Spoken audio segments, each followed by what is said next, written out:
Welcome to my cave. And I just noticed I need a haircut, which is really interesting, isn't it? All right, so let's get down to the nitty and the gritty. Oh yeah, duh. Because my Wi-Fi sucks or it just started sucking, I have to do hotspot, which I don't know if it's working as good as it used to.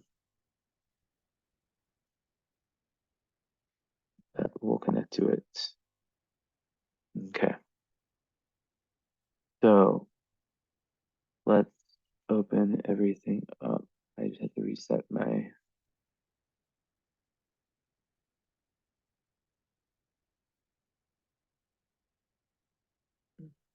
Okay.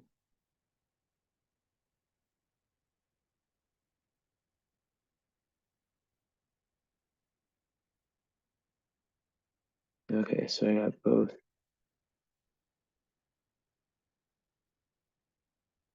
I just need to double check something real quick.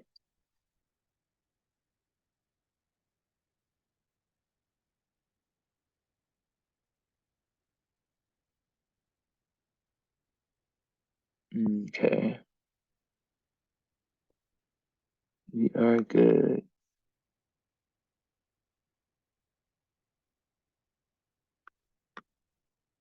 Hide the identities. Hmm.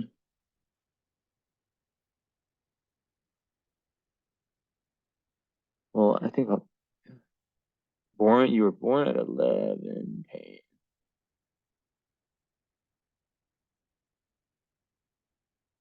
okay.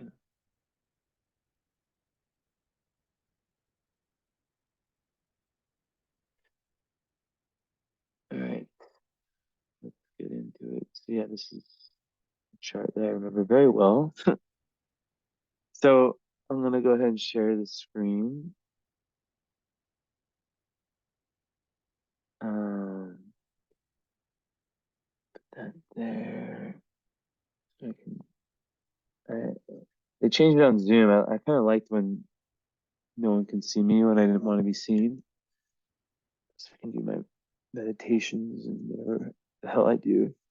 Speaking of that, where the heck is my Merlin stone?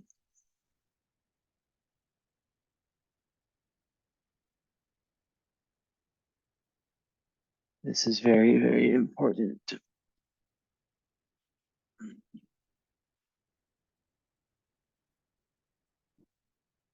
It is not here.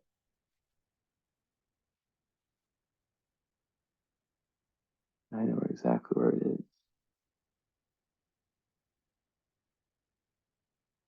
Right here. I found it.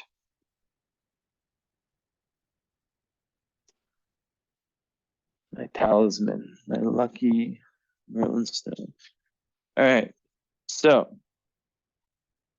lots of interesting stuff going on. Let's just do a dual wheel start off. So, um, Miss Pisces Moon, Leo Sun, has found herself another Leo. What a party. Two Leos coming together. They just get each other. You know, it sounds like the most obvious thing ever, sun sign compatibility, but I mean, we can talk about that. Just, just the mere fact that you're both um Leo suns, it's a beautiful thing. There's definitely an energy of mutual understanding, um, especially in terms of like how you sort of go about life. Um, when we look at the North Node for I have it wife and husband, so I'm just gonna call you, what do I want a nickname? Yeah, I'm just gonna, whatever, wife and husband. It's easier that way. Him and her. So for you, um, you guys are born very, very close to each other within, oh wow, 10th August and um 31st of July. So you guys are born 10 days apart. So a lot will be similar. I just did a reading like this, where they were born, was it 4 or 5 days apart, something like that. But one was a Virgo, one was a Libra for sun sign. Um, so this is interesting. I guess I can just type it. Um, actually no, not this hidden eighth house. So, from that perspective all alone, when people get married and have long-term relationships with someone who's born in close proximity to them, it means that the outer planets will all be basically exactly the same. Like you see, Pluto is at 16 Libra, and then it's also going to be at 16 Libra here. Yep. Um, and a lot of the inner planets will be the same. However, the moon and the ascendant will not. So interesting is that you're a Libra rising, Libra Pluto rising, we must say. We can't forget that because that gives you, as I said, your natal reading kind of a vibe of like Scorpio and Libra kind of put together. Like it definitely makes one not a pushover, let's just say.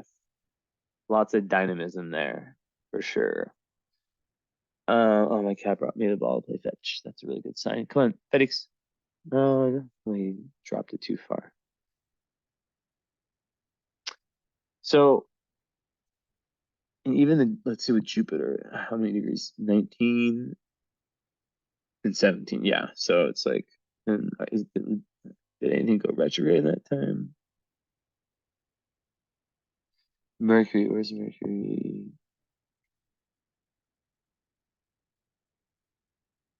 Yeah. So, okay. So what happened in that period of time is that, um, you were, Mercury was stationed about to go retrograde. And then, oh, no, no, no, no, I mean, opposite. So him, your husband being born before you, um, Mercury was retrograde when he was born, and then when you were born, the retrograde had just ended, but it was still in the shadow period. So it was stationed. It just ended. I think it was like, was it like 2 days before? I forget. I think that was when I looked at, wasn't it? So that's one difference. Um,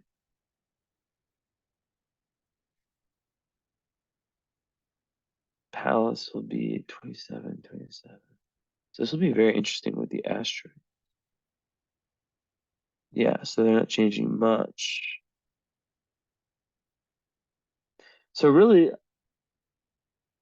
looking at this, we're looking, okay, so house placements are going to be very important here. And of course, the composite chart and just in general. But we know for a fact that there's going to be there's like when people are, as a finished my sentence from before, like when people are born in close proximity, there's a lot of conjunctions, right? So there's a lot of shared karma, things that you guys are both trying to conquer.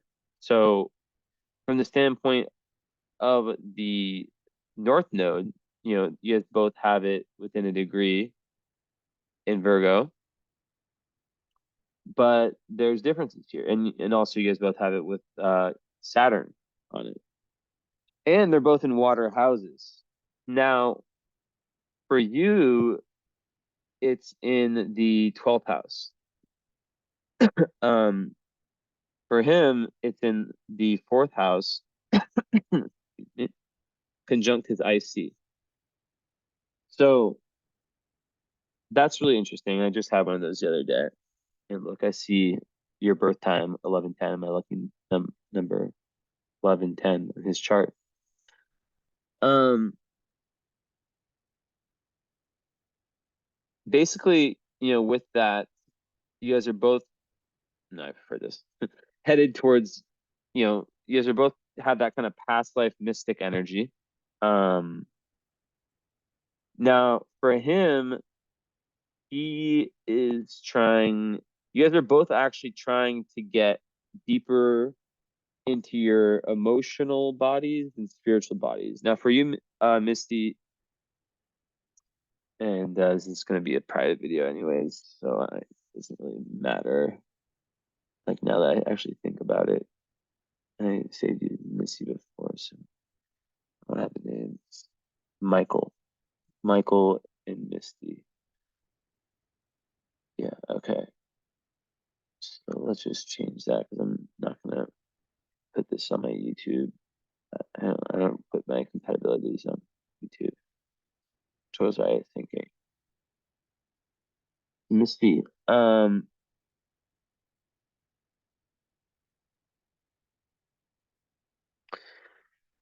So yeah, both so Michael is his North Node's in the 4th house on the IC. So when I see that, I always think that, especially with Black and Lilith being close by, um, for him, he could have had, when Black and Lilith is close to the North Node on the IC, um, there could be some past life trauma for him, and for you having a 12th house North Node, 6th house, with your moon, it's a lot different. So for him, it's like, some of those energies can exist, and we'll look closer to see. But there's a big push for him in this lifetime to be less, more of like a more in touch with the feminine, of the part of himself that of that more nurturing kind of earthy part. And it's in the 4th house on the IC, so it's really about like a big part, like for him, like if I would I would say like like past life regressions, like learning about like the ancestry, like he could really easily be someone who has a really important role to play in regards to breaking any kind of like toxic cycle in his bloodline, because North Node's on the IC in Virgo and Saturn's there. So, you guys are both really meant to be, um, it adds kind of a Capricornian kind of like, you guys are both really meant to be your own kind of metaphoric fathers in this life. And you guys have each other to kind of help that process, which is beautiful. Now, Michael, Libra moon, Misty, Pisces moon. And then, of course, Michael's moon, it's close to speak of, but not close enough. It's star. Um, Goes, right in Misty's first house. So that's beautiful. That by itself is adding a lot of confidence. Um, and when someone's moon falls in your first house, where's my second crystal?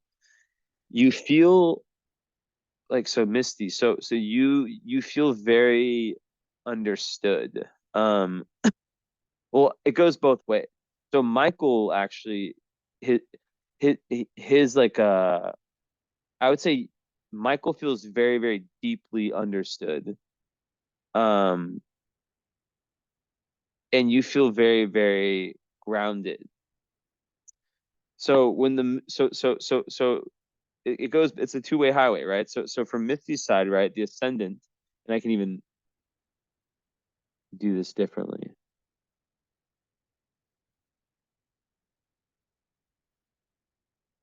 So we have Misty's on the inner, yeah. So so the outside is Michael. So having his fall here, um, it definitely infuses Misty with a real sense of I can do it, confidence, validation, um, and the fact that you know it's Libra, it's very peace oriented. So having Misty, your Libra rising, it makes you someone who's very relationship oriented, and someone who with your series in the seventh, who really likes to take care of other people um in relationships, and has the a real need, but then also to really feel like a sense of fun, like a sense of action and fun and nurturance, while also with your Mars and Cancer to feel sort of held and like there's some solidity, right? Where like it's not all just the the Leo and the Aries, right? There's that water there. Um and that goes with your Pisces moon as well. So what's very interesting here is that Michael lacks he lacks water in his chart. But even though he lacks water, he does have his South Node in Pisces. So if you have seen, which I don't expect people to watch all my readings, but if you've seen um, any of them, or just maybe I need to make a post about this. I always write these things down when they come to my head. One sec.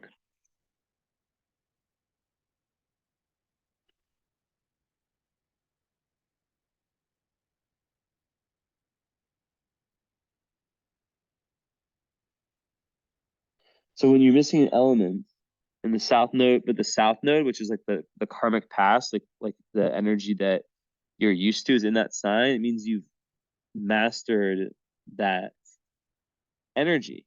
And I've verified this with many clients. One of them who had no Earth, but she had her South Node in Taurus, and she was just so on top of it when it came to everything related to Earth energy. Oh no, wait, I'm tripping. No, it was fire. That's what it was. Yeah, and she did have Mars and Cancer rising. Yes, no, I'm thinking of someone else. But she was, yeah. I mean, there's been multiple people, but yeah, just the fact that she had, her South Node in, I think, Aries, or I forget what it was, Leo or Aries. It really made it so she was able to, that she had really no problem with fire, passion, energy, all that stuff. Now, we'll see if there's anything else in this chart that would indicate um that would make up for that. But that's the first not issue, but first big difference I see, right? Is that Misty, you've got your Mars, because like you guys are you're 1 degree Cancer Mars, right? And so he was born when Mars was still in Gemini, and he has Mars rising in Gemini, actually. Wow, very interesting. So you guys both have all of that, all those same four in Leo. Um, all that Virgo energy is the same, minus where they're placed, of course. The vertex is different. That one is one that changes a lot. And let's see.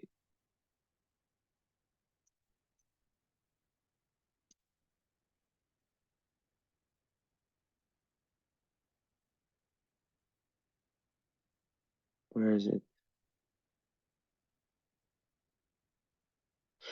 Okay, so his is in Gemini.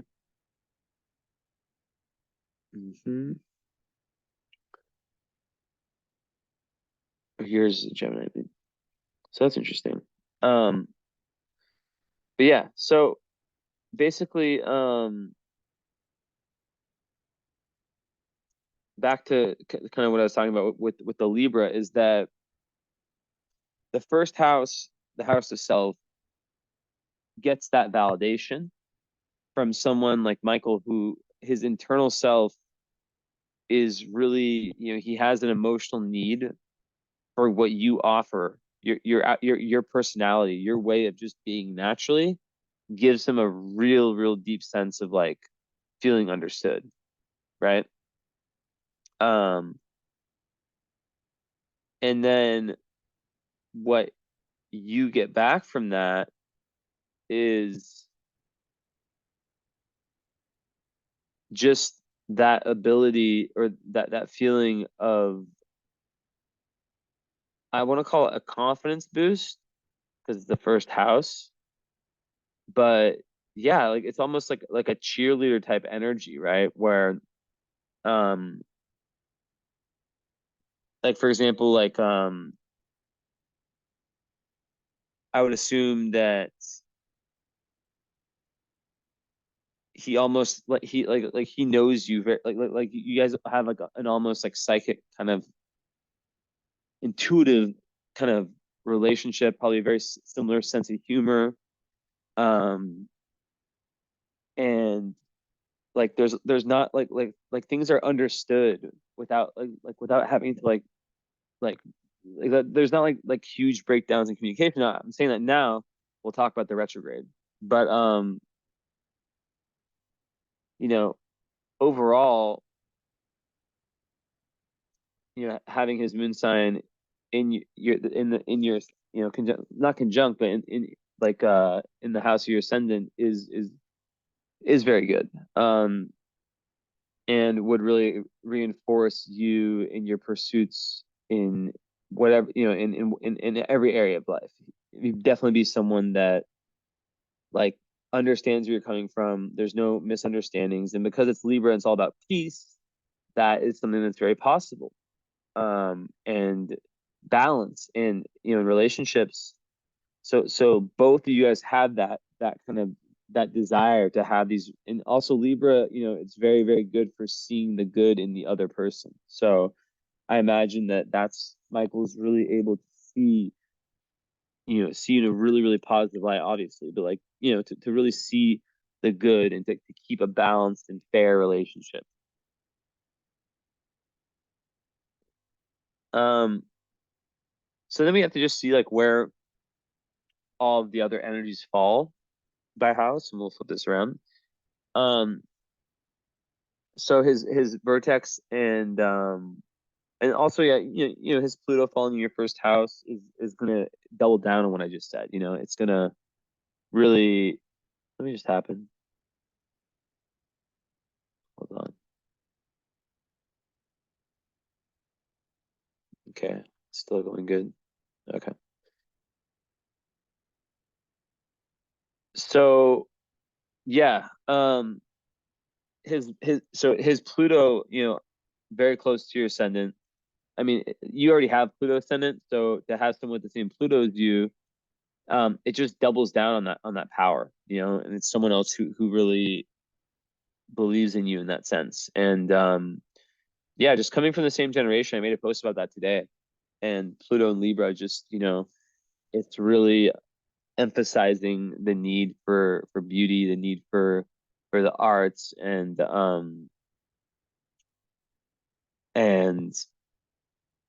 that kind of whole energy. Um, and just really like having relationships is this very important thing, right? um so that is big. So Michael, yeah, definitely a relationship oriented person. So with the second house, vertex and Uranus falling there, with your Uranus already being obviously conjunct it. um that can be very good financially, but also very good for self-esteem. I think it could also add like lots of excitement. With the Vertex Uranus connection, Vertex is about fate, doorway to higher awareness. So there could be like a lot of, surprises when it comes to finances. Potentially even like being so on the same page that you guys can be like very inventive together in different ways.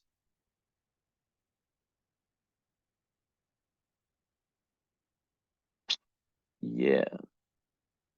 And I think that having a Uranus in the second house like you do, it can definitely make like finances go up and down. But once you align with like more spiritual um, qualities, things get easier. So to have someone whose vertex is there, it definitely can really be good fate in that way. And in Scorpio, yeah, um, that is interesting because the vertex in relationship astrology, I look at it as kind of like your relationship ascendant in a sense. So for him, his vertex is in Scorpio. It will give him, it will help make up for that lack of water. Um, and it trines. It doesn't. It trines your south node. So that's definitely speaking to the karma between you two. And of course, having your nodes exactly the same, 1 degree apart, is very important too. And then, of course, more importantly, having his midheaven on your south node, and um,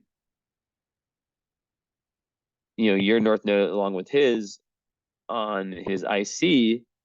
That to me points to someone, to you guys being meant to live together and to really go through lots of like emotional um headaches, emotional, not battles, but like emotional journeys, together.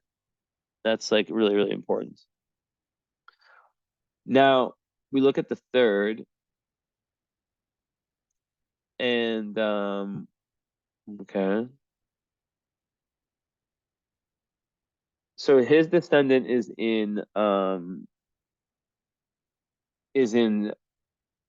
is close to his Neptune. So um he seventh house Neptune is very much like, so it's interesting because you have that Pisces moon, which I always talk about how there's that need to watch out for kind of energy vampires and the wrong types of people. And he has that same thing just in a different way, right? Where seventh house Neptune people are super, super romantic. So that also makes up for kind of not having water in the chart, right? And just um wanting also with his descendant 25, that is an exact, not exact, but that's a trine with your Jupiter and your Sun. So descendant is like what we look for in another partner. Um, so that's very nice. So that's that Leo energy you have is what he looks for. It's very, very close to that. Him being very adventurous. As a Gemini rising, you're able to respond to that. Now, more about the vertex. So having it in Scorpio will make him more willing to go deep in the context of relationships. There could be some drama potentially too. Um, but it's very, very romantic, very, very loyal as a partner. And it's through these like deep, intense experiences in relationships that really get him to his highest potential. Now, as I said, he has his south node trying his vertex, so um, there's lots of fate in his romantic life. It's also, yeah. So you guys are clearly like, past life, lots of past life energy and lots of karma between you, which is very obvious. So that, yeah, that's interesting that he'll have that energy. So yeah, then yeah, so he really likes a partner who is able to really kind of meet him and and discuss philosophy, travel, um, be open-minded, and talk about ideas and expand, And it's not like you guys have to both be super into astrology or super spiritual. It's just more of an openness, of a general like not shutting down the other person's ideas, like it could be something that he's like you present to him, for example, and he um isn't like into it, but he trusts you to the point, right, with his that moon ascendant energy, that he just is really willing to listen because, yeah, trust that part of you. Um, so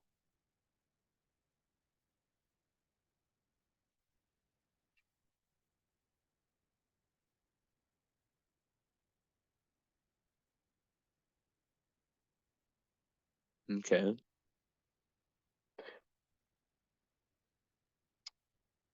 so yeah, maybe you guys would be a couple that moves, or that's somewhat unconventional. Where's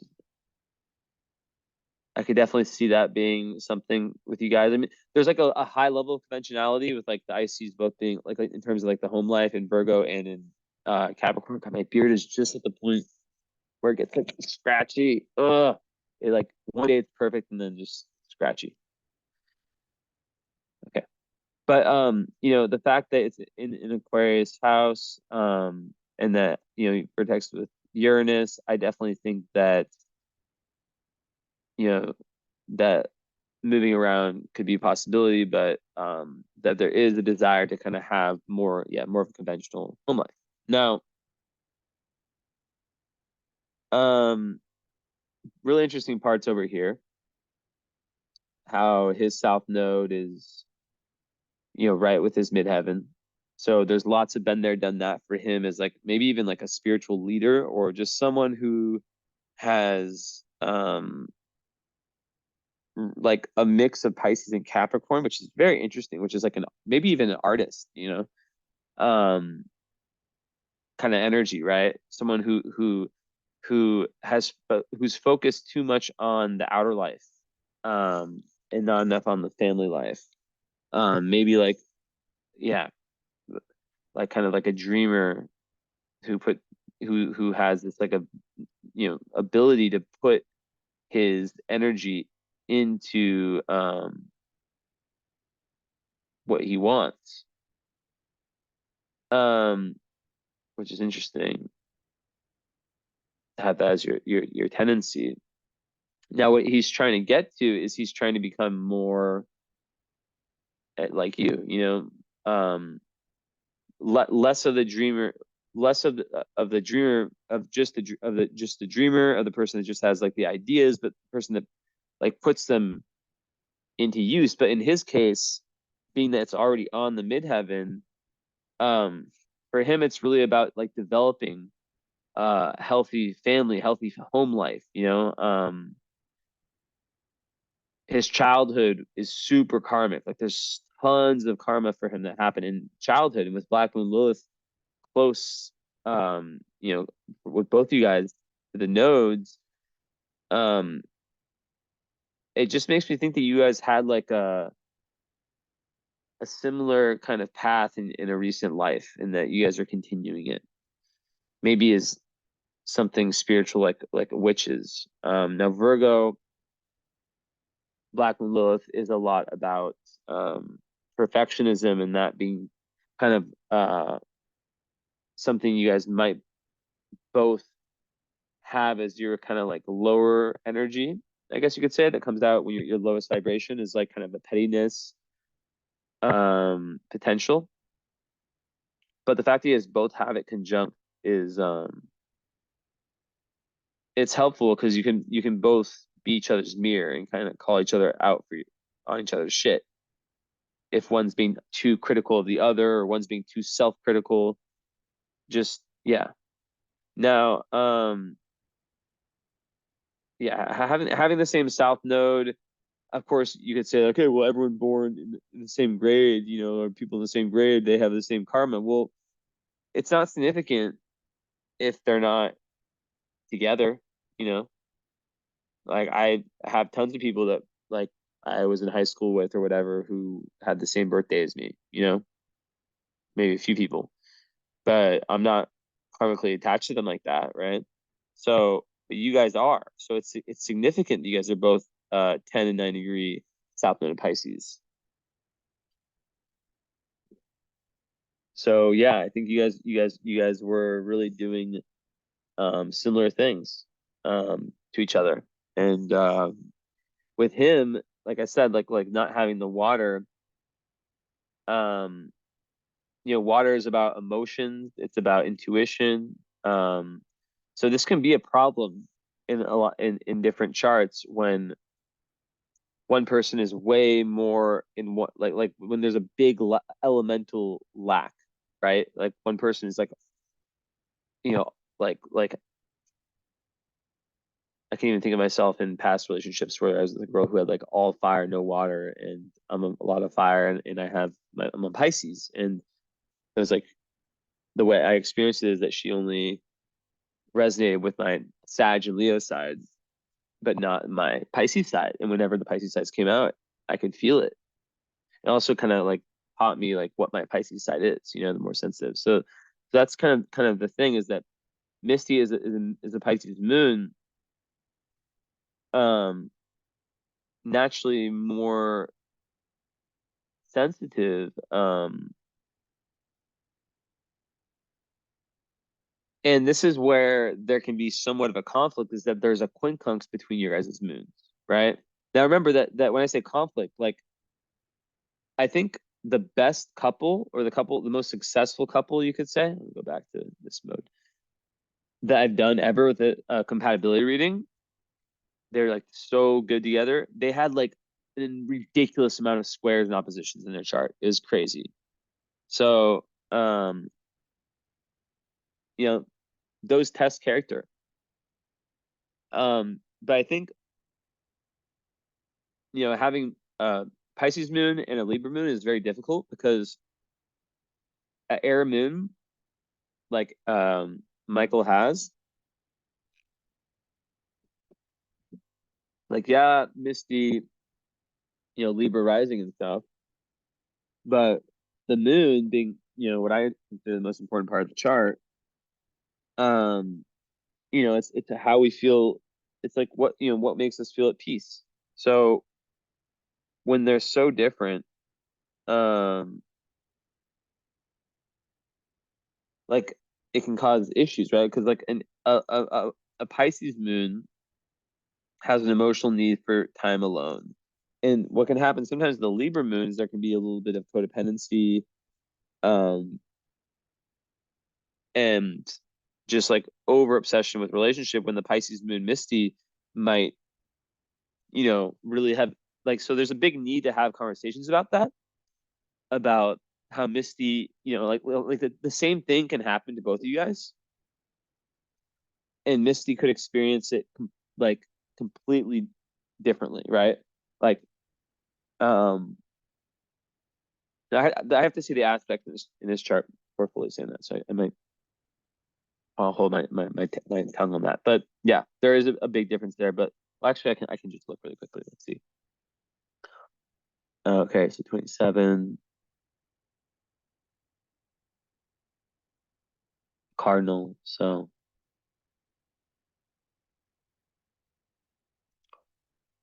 yeah, so it's pretty much like okay. So the only aspect I really see is that there's a nice sextile Michael's moon. It's 10 degrees, but still counts. With Neptune in the moon. So that actually will add um Neptune is what rules Pisces. That will actually add some sensitivity to him. So that's actually good, even though it's 10 degrees. That with the moon, it still counts. Um,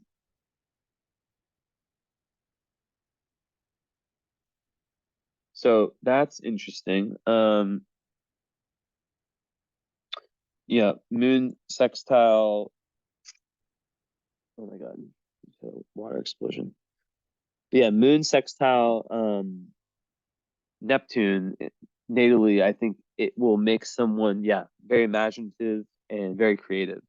And even though he might not have the direct water placements, he has a south node there.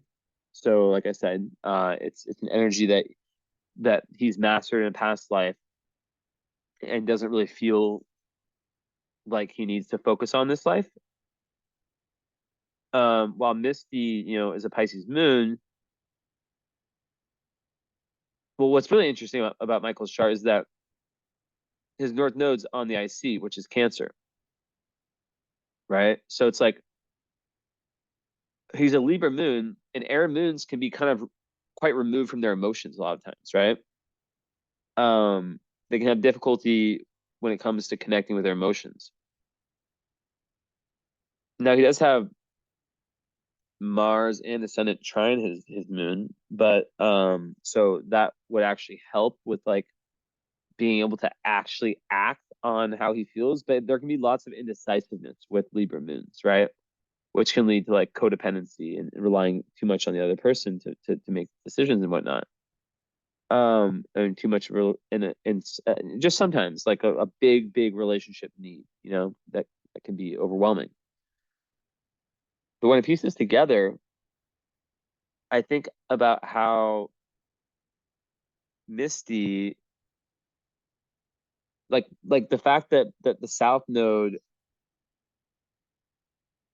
is in Pisces for both, or for Michael, and it basically means like in Misty's moons in Pisces, it means that even though he doesn't have planets there, he's able to really understand her Pisces energy from his karmic soul self, understands it really well. Consciously, he might have difficulty at times, but his South Node being there, he gets it. So this would be a lot different if you guys, if Michael, for example, if you guys were born in different years and Michael had his South Node in Aries or something, right? Um, but with it, yeah, the air moons, like sometimes they just like the water moons are super sensitive. Like Misty needs her alone time. She feels she's a sponge for energy of all the people around her. She like needs to remove herself and isolate.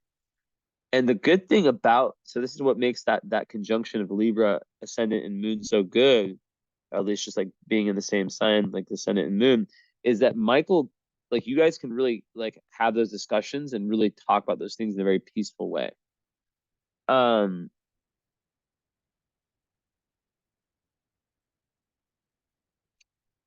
and yeah, just the pure fact, the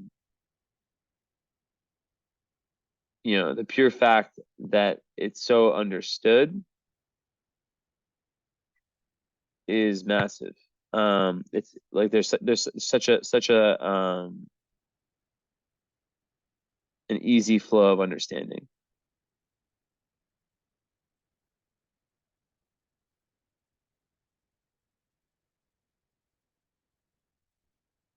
One quick second.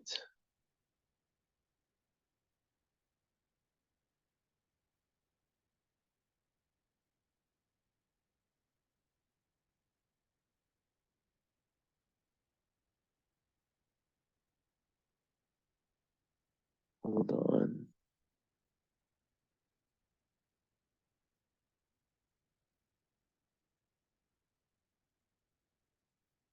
Okay. Yeah. So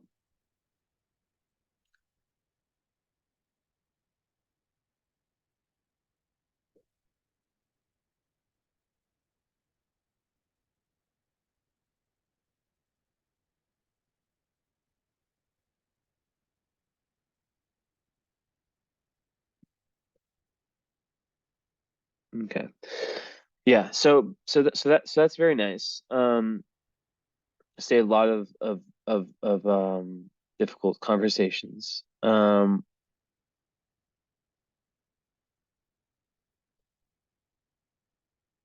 And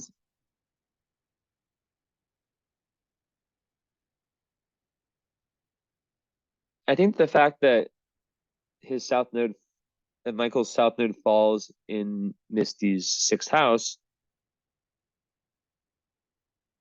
is indicative of, I mean, of course it does. I mean, it's exactly the same, but yeah, it's just like it's another one of those, like healthy push in the back kind of energies. Like we're from like we have similar karma. We're going in the same place or similar place. It might look different. Like let's get on the same page, right? Okay. So, mhm.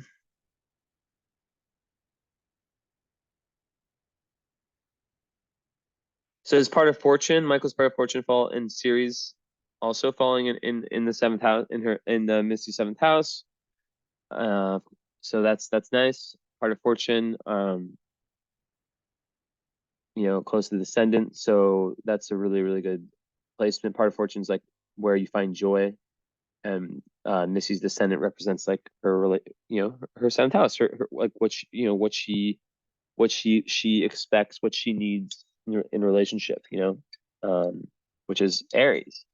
And you guys descendants, because you guys both have another good, really great thing is your guys' descendants are both in the same element. So you guys are really, really so that it's an air in Gemini and in Libra. So you guys are really able to communicate well.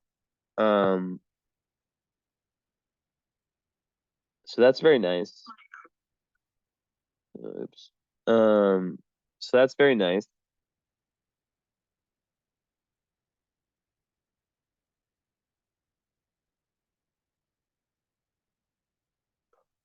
But I'll get into that in a little bit. So just a lot of these energies. Mhm.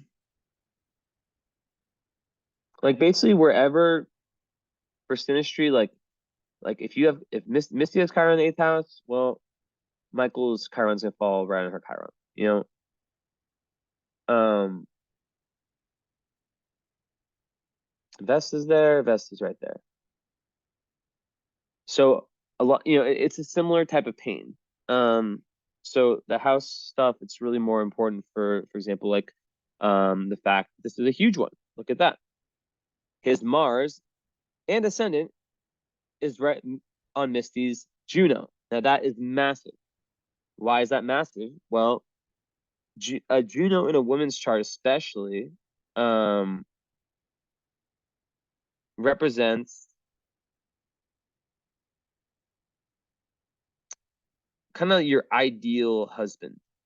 Like a real deep. Like if Venus is more about dating, then this is about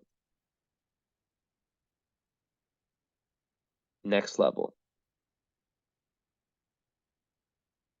next level in relationships.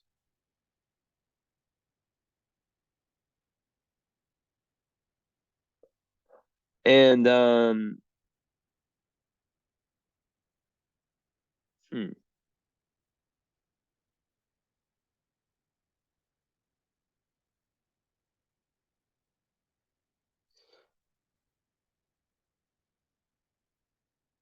Juno in Gemini for Misty means that she like for like a real next level relationship needs someone who who she has a very deep intellectual simulation with, who can be her adventure buddy, which goes exactly with Michael's descendant in Sag. So I imagine traveling being something that if you guys have done is something amazing that you guys can do together. If you haven't, it's something that you should. traveling, learning, higher wisdom, different cultures, all that stuff. But Misty, could not be with someone that didn't have this kind of like that where there's like not this like this curiosity for life that Michael has, right? As a Gemini rising, it's going to make him with Mars rising in Gemini, right? It's going to make him like very, very curious, very fun, very active, probably talk a lot. But Misty feels, you know, like that like she likes that, especially in the ninth house. That's about philosophy and higher wisdom. So I imagine like we'll see what the composite says, like a lot of intellectual stimulation coming from the union. And of course the ascendant on Juno, that's just like in Mars, it's just like Misty's very, very attracted to Michael, 1,000%. Um, all the Leo stuff, it's just like, just more of a push in the back, right? And it's a little bit shifted. So Michael, his Jupiter's right on her sun, exact degree. So that is just like such an amazing conjunction because Jupiter, the planet of expansion, on someone's sun, it just adds a lot of like um, lightness, a lot of optimism, a lot of positivity, a lot of deep wisdom and insight to your guys' relationship, and to the highest manifestation of Misty in her Leo energy, in that reclaiming, because you guys both have this karmic purpose of reclaiming this inner child, right? And of really being leaders, um, and being brave. Remember the whole metaphoric father thing. You guys are doing that together, helping each other.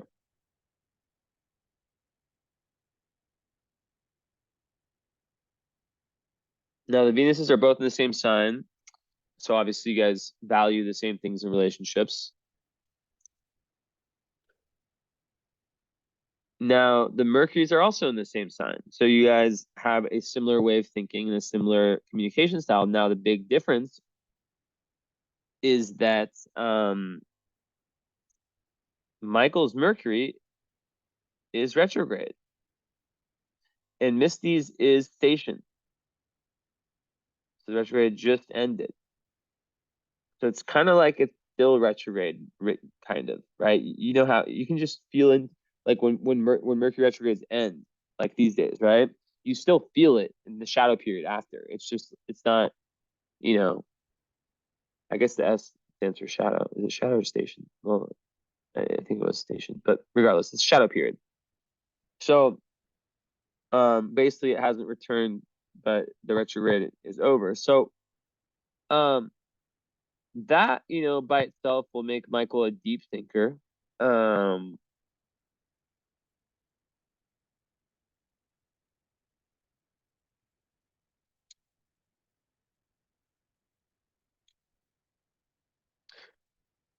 and hmm,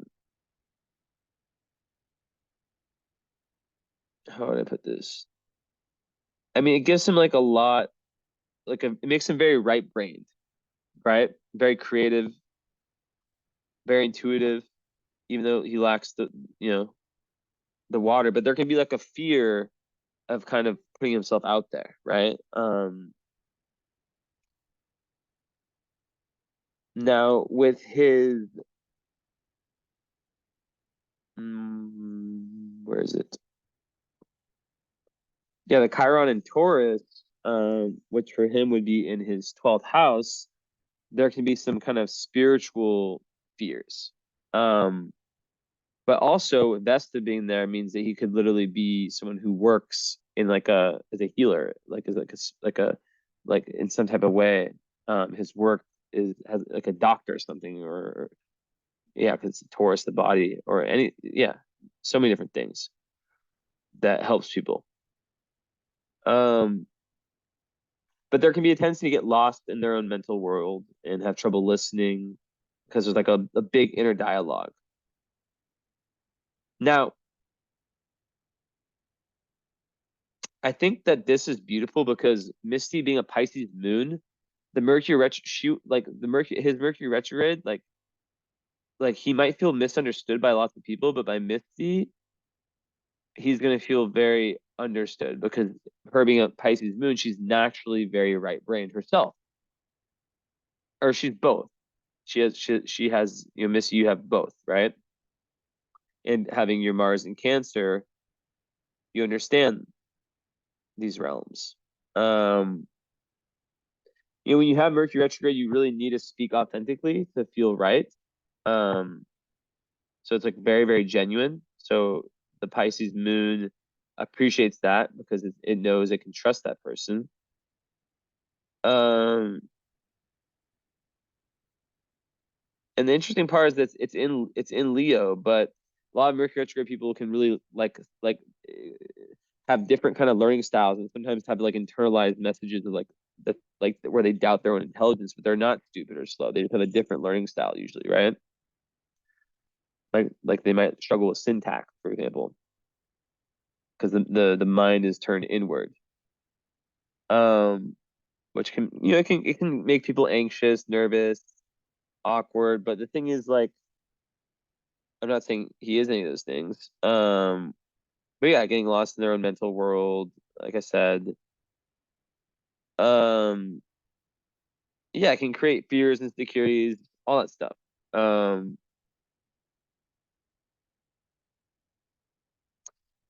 the beautiful thing about this is that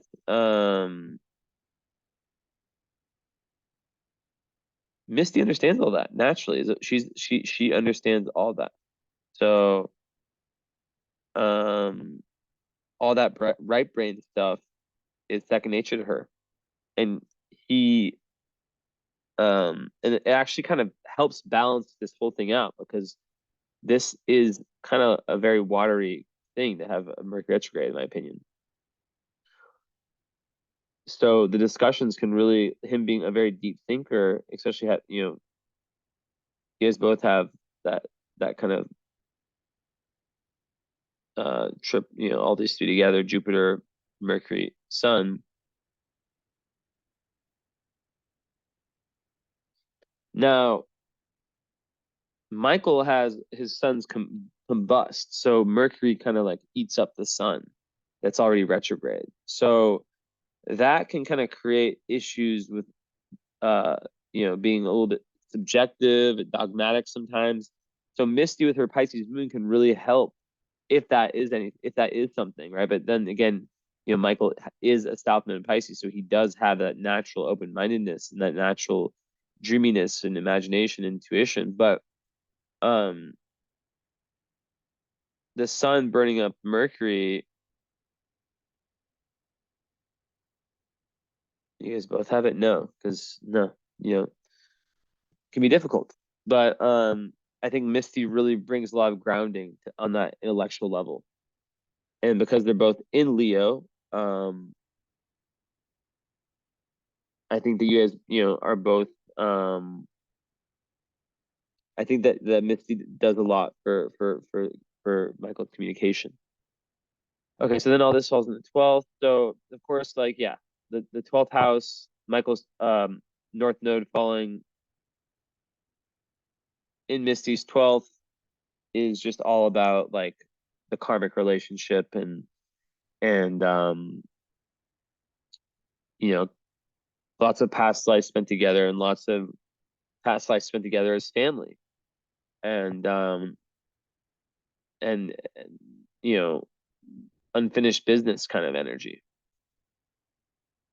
And maybe there's a link between his 12th house, um, Chiron,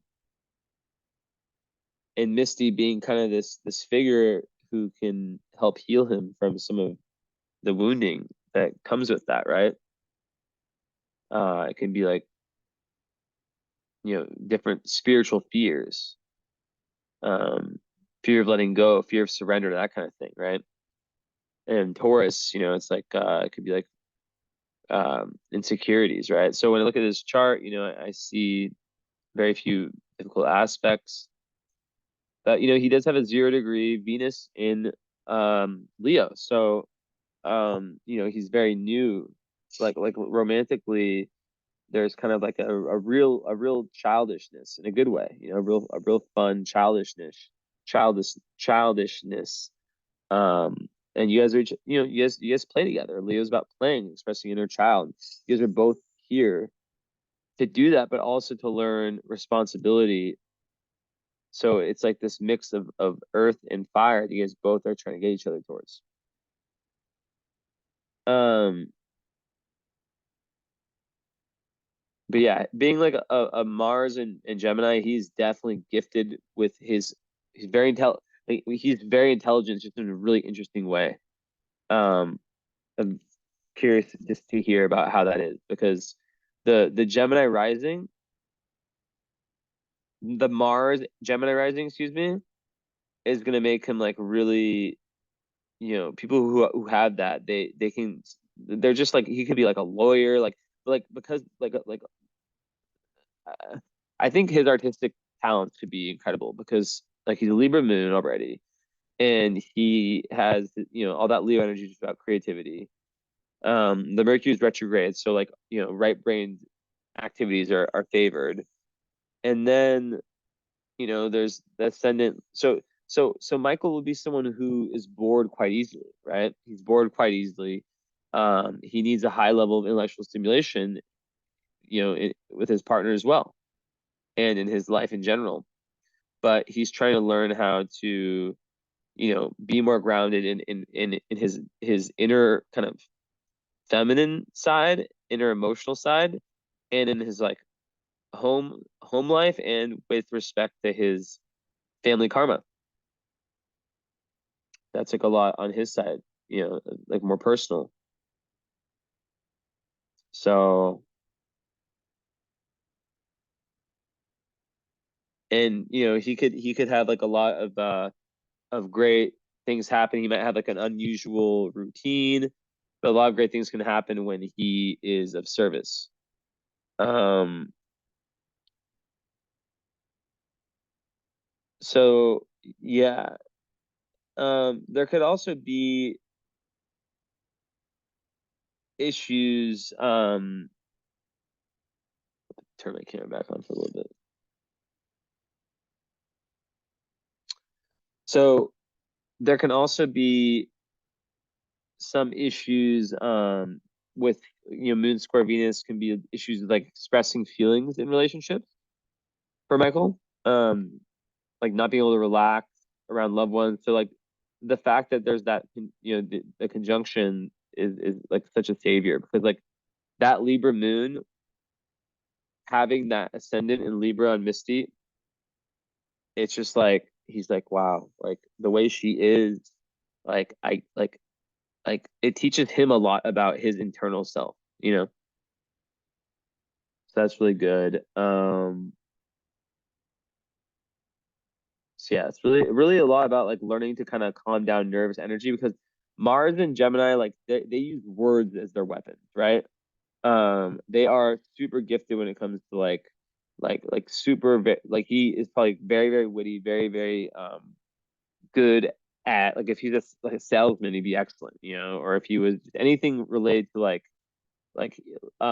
there's a big need for independence for him too, which you guys both have. Uh Freedom, independence, and yeah, that's reflected in relationships.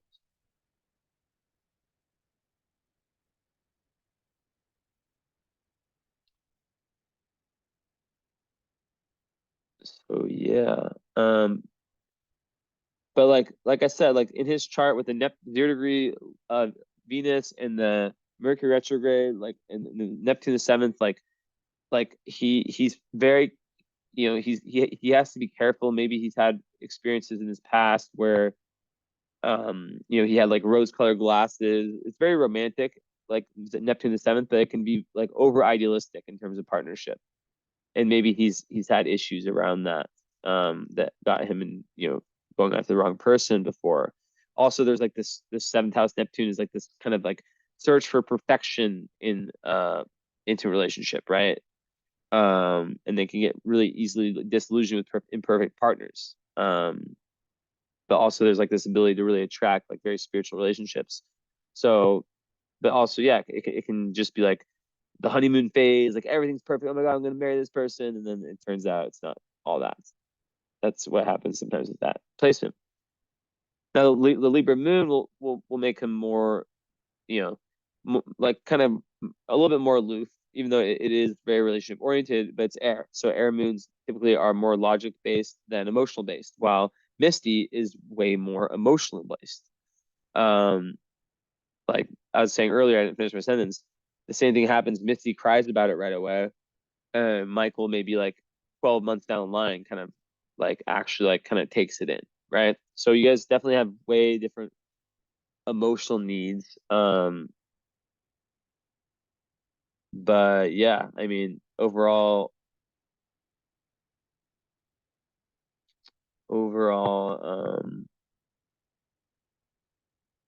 there's a lot of ways. So far with the synastry at least, right? Where that's made up.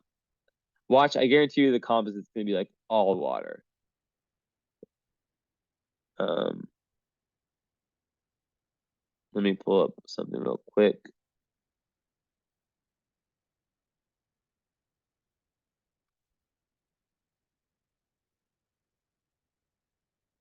So yeah, just like what kind of like flip the same thing I saw around.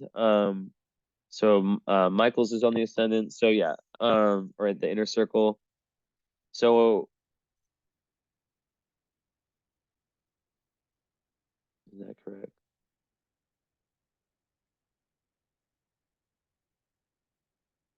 Yeah, so obviously like the Juno, like having the same Juno is very good. You guys both look for the same thing in romantic relationships. And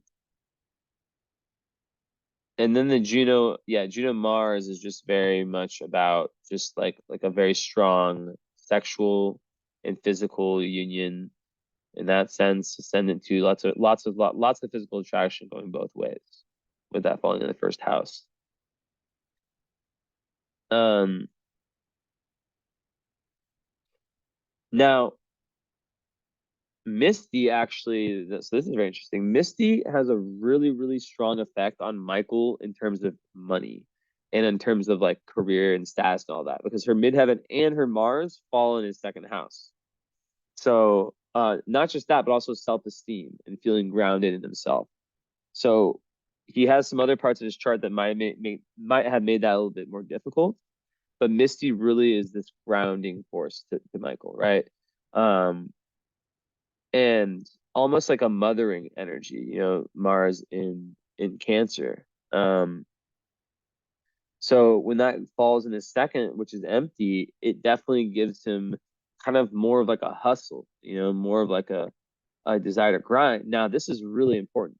I'll share again to show.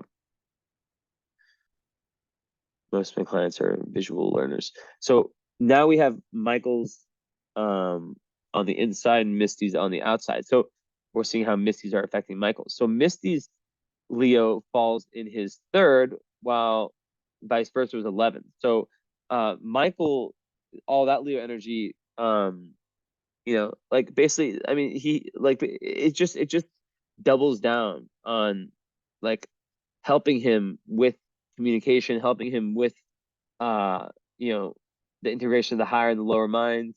Um, just anything related to intellect is really boosted. So like let's say like Michael owns a business, for example. Misty would be like a muse for that, where like they just like talk. She might not know like not even know much, like so she doesn't even know much about the product or what he's doing, and she just like gives him an idea. And he's like, oh yeah, I didn't think of that. That's kind of energy, but really boosting the intellect and in the feeling, because like if they're a Mercury retrograde person might have that feeling of like being misunderstood, being seen as not smart or something, and Misty might come in and be like, with her Pisces moon, be like, no, like everything that you're experiencing, you're telling me is like extremely interesting, and it's so validating for Michael potentially. Okay, so then the ascendant, her ascendant falling. um in the fifth, and then all the nodes in the fourth. Just interesting. Yeah, meant to like kind of have a home life together, and then also meant to have lots of fun together. Um, you know, so yeah, she really pushes him because for him, like he has a fifth house Pluto, so he has and moon, so he has this deep creative purpose, right? But because of some of the other parts of his chart, he might feel shy to go towards that, even though he has all that Leo, which is gonna, hopefully gonna override all that. So Misty is definitely a muse to Michael opening up that inner child and that those creative doors, which are so, he's here with a creative purpose, and it could even be children, this could be related to children.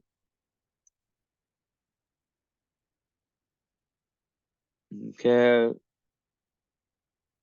So Michael might have like an unusual routine like me. It's 3 a.m. right now. But Misty, she won't have something that's like really necessarily from what I see now. We'll look closer sec against that. And so on and so forth. Yeah, just more of the same thing, like kind of really boosting once again, like her moon is on his mid wait, other way around. No, yeah. Her moon is on his midheaven. So that's double whammy. Like um really, really boosting his public confidence and public self. Maybe even in more of a spiritual, like his public self and the dharma. I don't like to say career, but it is career too, like in a spiritual way, you know. So yeah.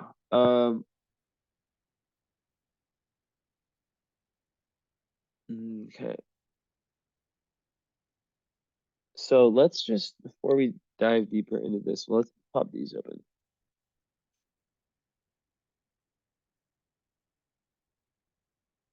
Oh my God, these are all wrong. Show me the real version. Dual wheel.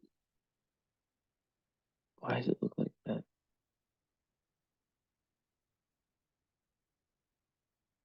Okay, show me like this. Okay, so let's see.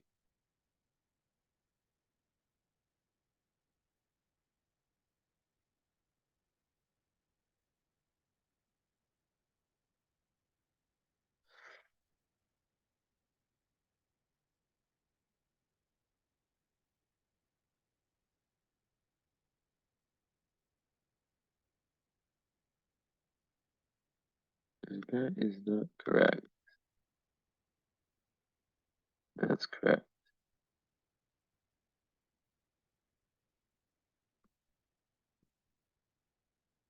Okay, show me this like this.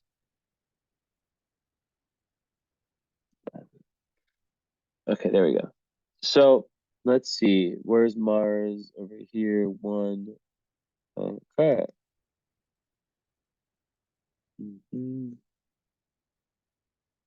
12. Wow. So, okay.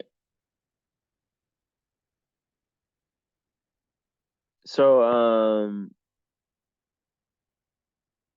the asteroid child, um, in Michael's chart is conjunct Misty's midheaven.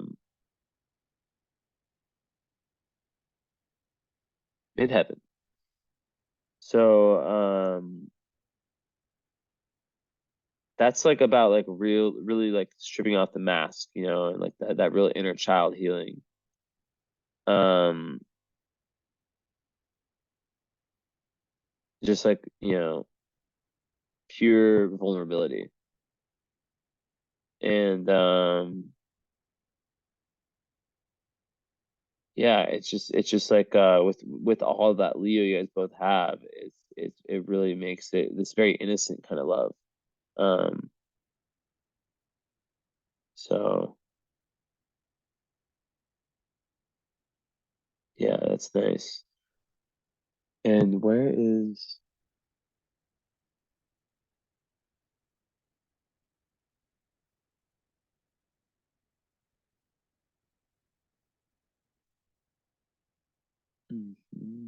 14. Yeah. Okay. And what's this bad boy?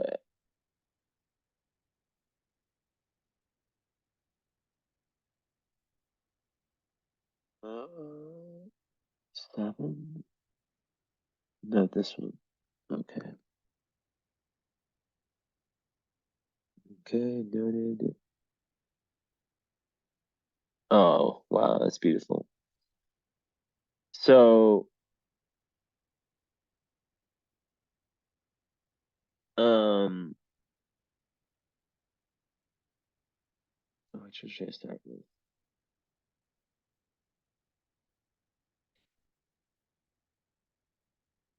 So,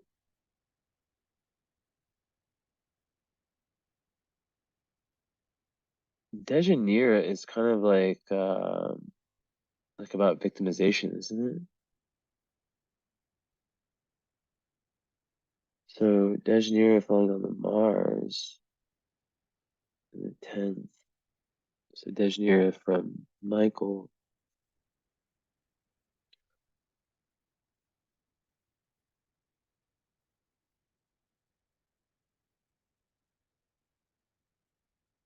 Okay.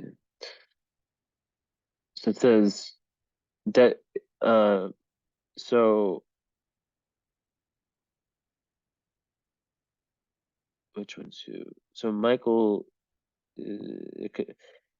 can feel Michael would feel overly disciplined. This is a asteroid I've never studied at all. I just added to the list. Overly disciplined or too strictly controlled by Misty. They feel victimized by Misty's direction in life as well.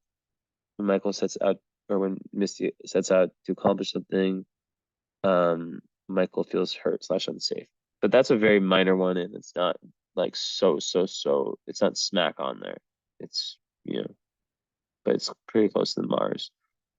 But the beautiful one, although I want to go from a different direction, but whatever. So okay, so Amor is I always say it's maybe my favorite asteroid in all astrology. It is like think of Amor as like universal love, right? So first of all, Michael has this rising and on his Mars, so he's just like an extremely like just probably like a very just like a lover of all, and it probably makes his communication very loving too. It's like you think of asteroid Amor as like unconditional love, right? So in his natal chart, it makes him like have that for people and have that kind of energy, that vibe to him, even though it's like a Gemini rising, but it's very adds like a very sweet energy to it with the Libra moon. Of course, Libra moons, like in Michael's case, have to watch out for the people pleasing and that kind of stuff just in general. But I think you guys both have the two moon signs that lack boundaries the most. That's what's interesting. Libra moons can so it's very good that you're together because you're both have all the Leo. Michael's vulnerable to the energies I've talked about of like if like the wrong girl were to come in like in the past come in his life, it could really have had a bad effect on him. Um, with the Neptune and kind of like Libra moons sometimes just like need to be in relationships. Um, but the fact that so that's like the lack of boundaries there is that sometimes Libra moons have trouble saying no. But Misty being such an intuitive, she understands the depths and she understands not like he's probably like such a nice person and Misty understands not to kind of like and you guys are both probably really nice people. I mean, Pisces moons, I mean, yeah, I've already seen done Missy's chart. Like, super like just they are the empaths, right? But they can have issues with emotional boundaries, and so the wrong type of partner for Misty would be someone who is also like a project, like someone who's like a fixer upper.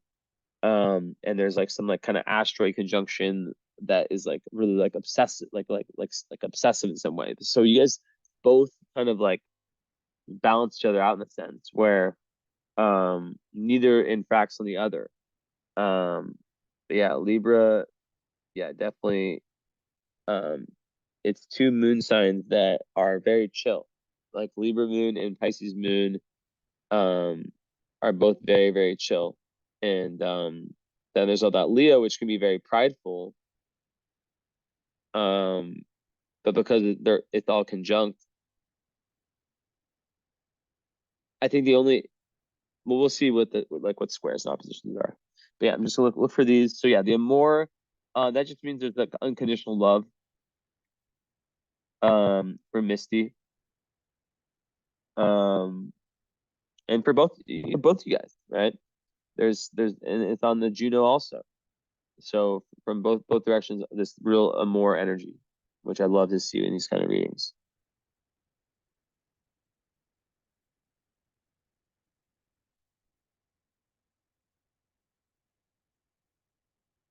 Okay,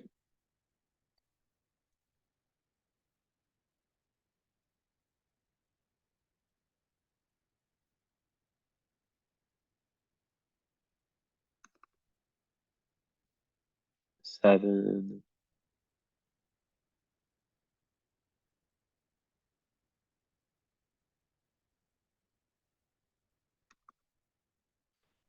Interesting. So I don't know if I said it, but Misty, you are in the natal reading. You have Jupiter conjunct Aphrodite. Aphrodite is about beauty. It's like the princess type of beauty, right? Like so you Jupiter makes that just like expands that. So that's beautiful to have that. And his Jupiter being there too is going to expand that feeling of beauty, of really feeling like physically beautiful. Um and youthful and fun and just full of discovery and youth, eternal youth with all that Leo energy. You guys both have that. You guys are like, yeah, play partners. But then it's like play partners who can also understand when it's time to be serious about things, right?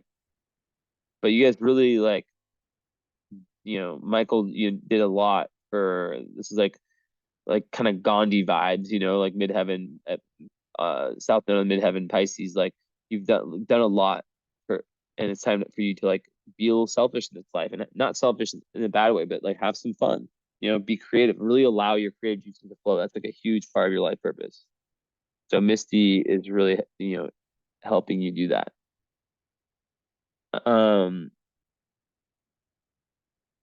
like I can't wait to see the synastry. I'm gonna look or the composite. I'm gonna look at the composite. Then I'm gonna look at like the more advanced stuff here. Okay. All right. So not much else with the Leos, just that one. Okay.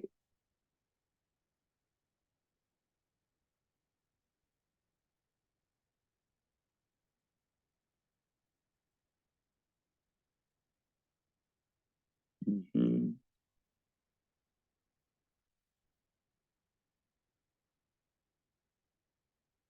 Yeah, and like the fact that Aphrodite or Michael's Aphrodite conjuncts, so Aphrodite about beauty, um Misty's Venus, that adds even more to everything I was just talking about, right? Um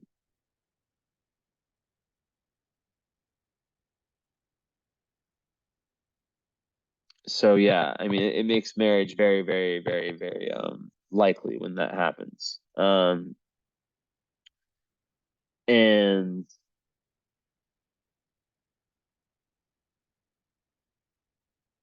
yeah, it's just like very, very comforting, like he's very, very comforting. Um Lots of really lucky to have found each other. Um, full of surprises. I mean, it's just a great thing. A great, great thing. And let's see. So yeah, so it adds kind of like a because Venus and Leo, they love to like look good. They care a lot about beauty, about like luxury. You guys both have that shared kind of love. Like you guys value the same things, you know?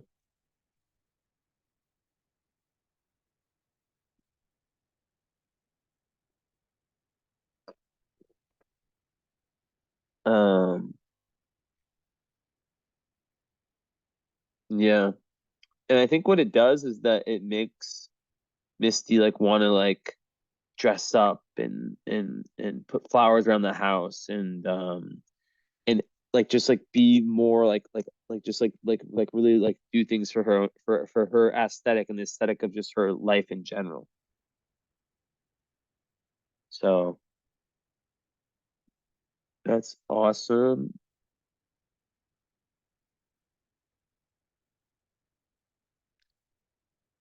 Um, okay. So let's see. I already talked about that. Okay. So Michael's lust on Black Moon Lilith. Wow, what a combination. So I just think that is like a very sexy combination. Like that's all I can say. Lust is all about just erotic, that kind of energy, right? It's like very sexy energy. Black Moon Lilith also has a very sexy, dark, sexy side to it, right? Um, so yeah, I mean, you're not gonna, it's not like a major one and two asteroids, but still, you know.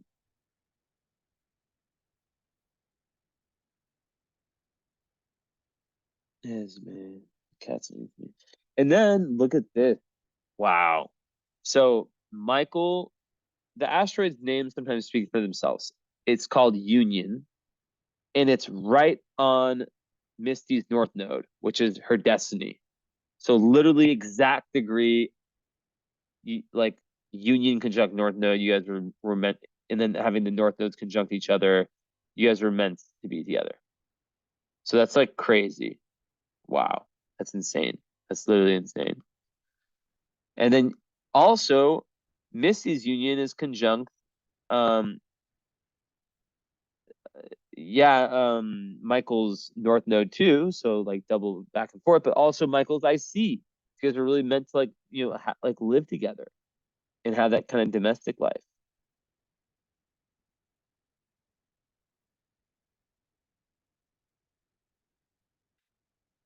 So yeah, and then the fact like I can't state this enough, having Saturn conjunct Saturn is the glue that holds your relationship together, right? Long-term commitment.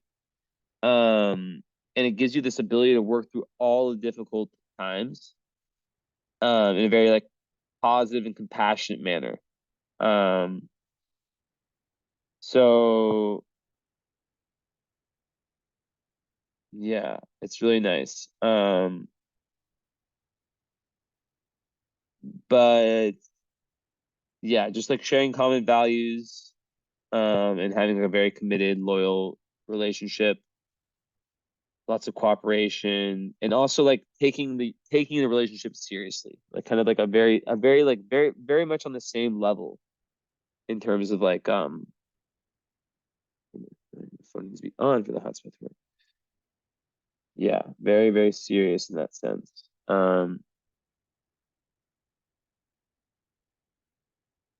Yeah, so okay.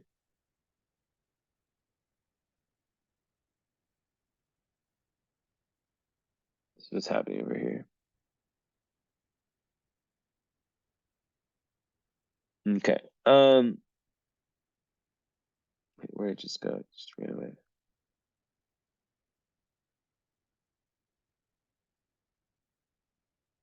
Okay. So moving forward, 12, so nothing there.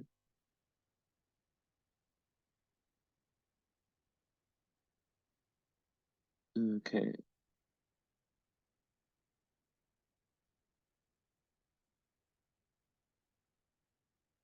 Nothing there. Interesting. Okay, so Michael's moon is conjunct Cupido in the chart in Misty's chart.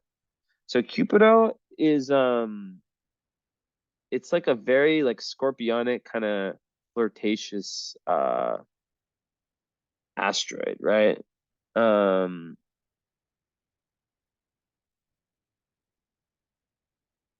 so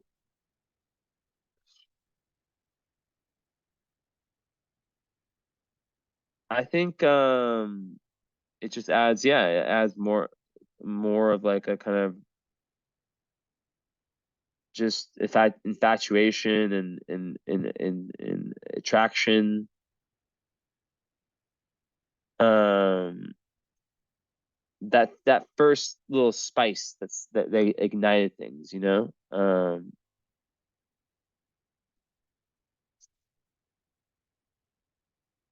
So yeah.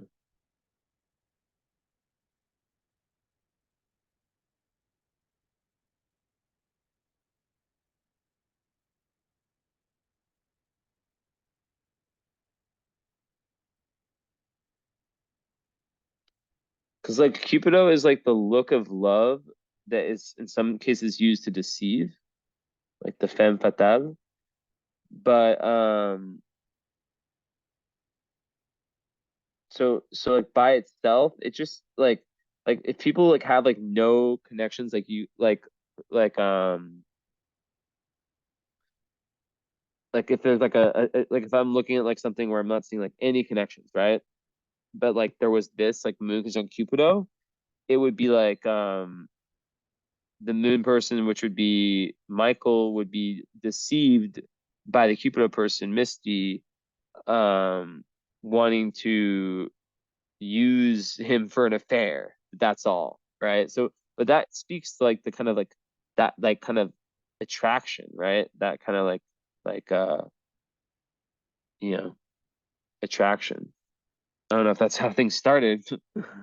I'm gonna guess no, but you know, that's just an example, right? It just adds a level of, because relationships, like, it's hard to keep the attraction going through years. So you guys have like lots going on that helps that. But definitely like a lot, yeah, of really, really amazing things. Okay, wow. Here's another faded one. So Misty's part of husbandry, so it's the Arabic part, is exactly on uh the part or exactly on the vertex, Michael's vertex, which vertex is all about fate. So literally, her part of husbandry is on his vertex. What more do you want? Like, come on, that is just ridiculous. So, fate, fate, fate, fate, fate, fate.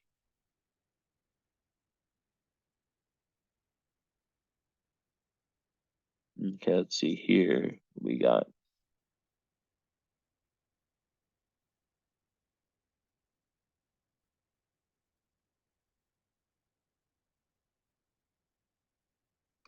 Sappho. It's like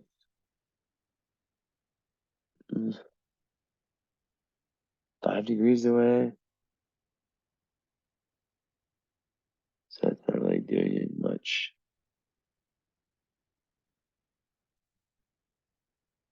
Let's just see if there's anything about that, because I've never.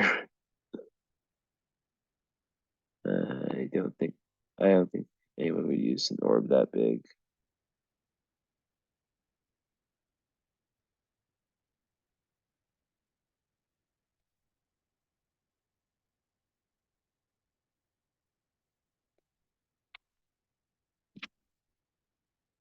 Okay, I'm just gonna look for something really quick.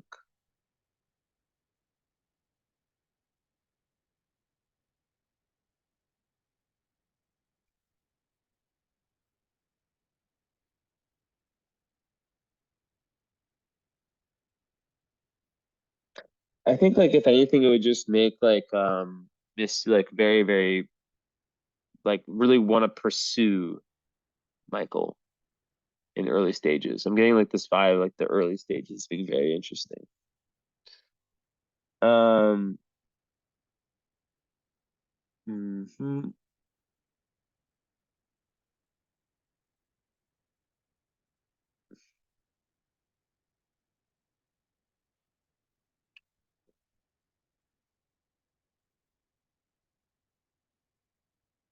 Okay, nothing there, nothing there. So nothing with the moon. And 12.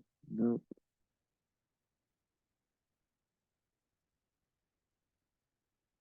So I mean, just like Misty having Eris on her descendant, can just make it can just make especially in Aries, like just volcanic eruptions in relationships, just in general. So that's just something that maybe like lends itself to Michael's vertex, and just with all that fire Leo energy, how you know doesn't hold back. But it's more fun than like something like Aries, right? Where Aries can just be like direct, like "Ugh." Leo is more jovial, but still assertive.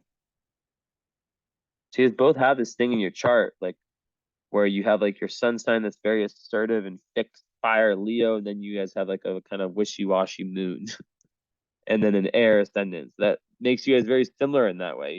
You assume see what I'm saying, but then I guess Misty's Libra ascendant would also be a little bit wishy-washy, but she has so much Leo that it doesn't even matter.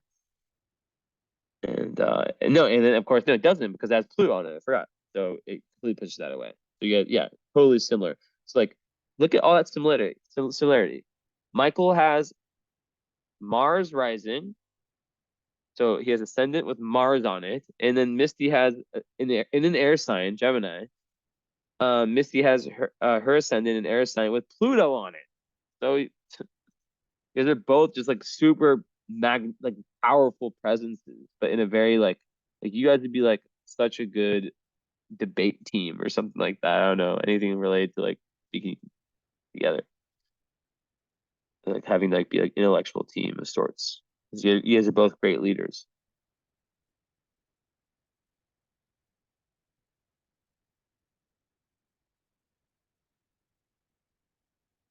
Okay,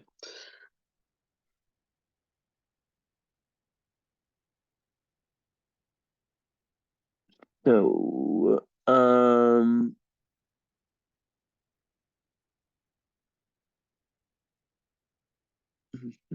let's see. So 13.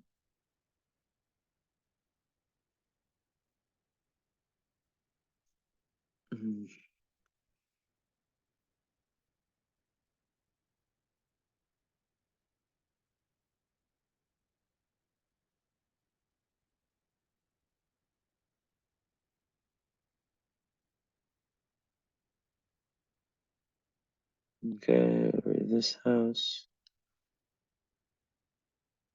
Mhm.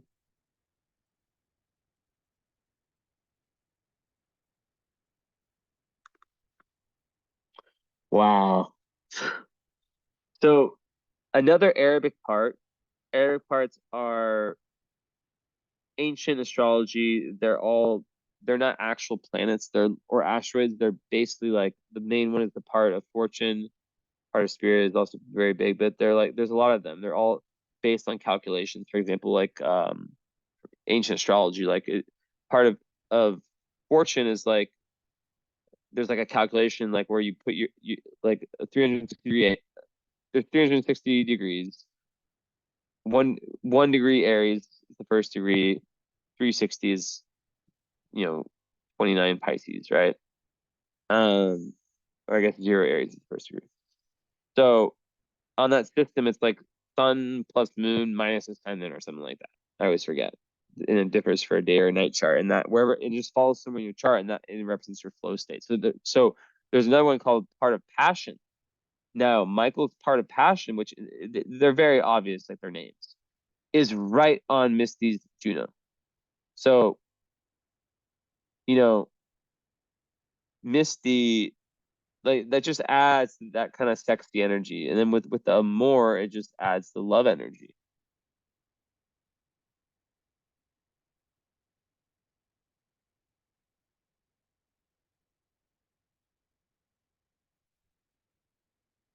Okay.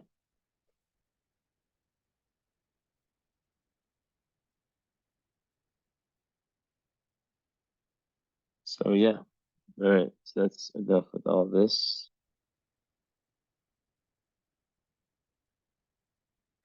So let's look at the composite.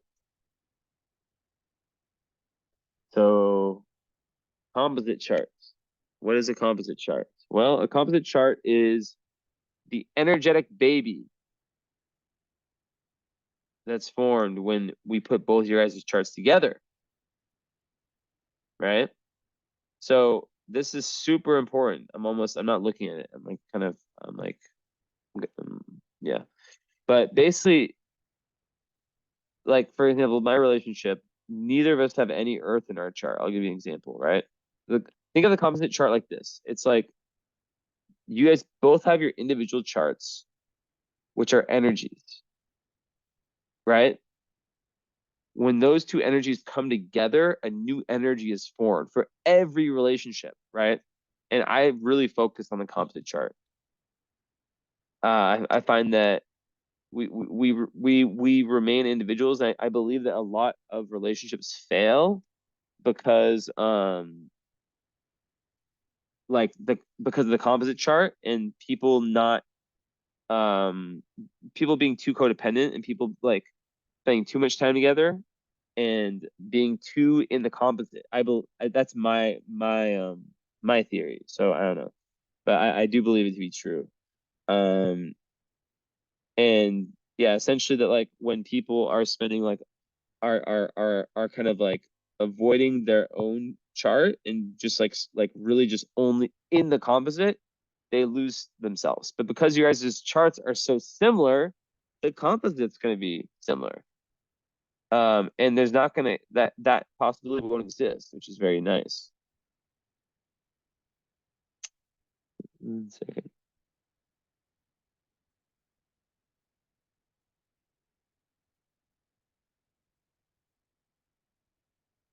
Okay. Like scratching cat hair or something.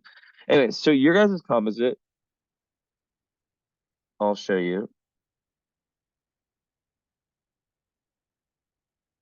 333 is all first house, Leo. So big surprise. So it's basically the way a composite is made is you take the midpoint of every single part of the chart. So am I surprised that Leo is the dominant? Obviously, it just like if you know if one of you guys has 14-degree Leo sun, the other has 12-degree Leo sun, the composite would be 13, right? Because it's the middle of every single planet. So if your Mercury's here, one Mercury's there, the composite Mercury's exactly in the middle, and then that's how the composite chart's made. So the ascendant is 19 Leo with the vertex rising. So right off the bat, that is about fate. That is about this relationship is both of your guys' doorway to higher awareness. So there's a huge level of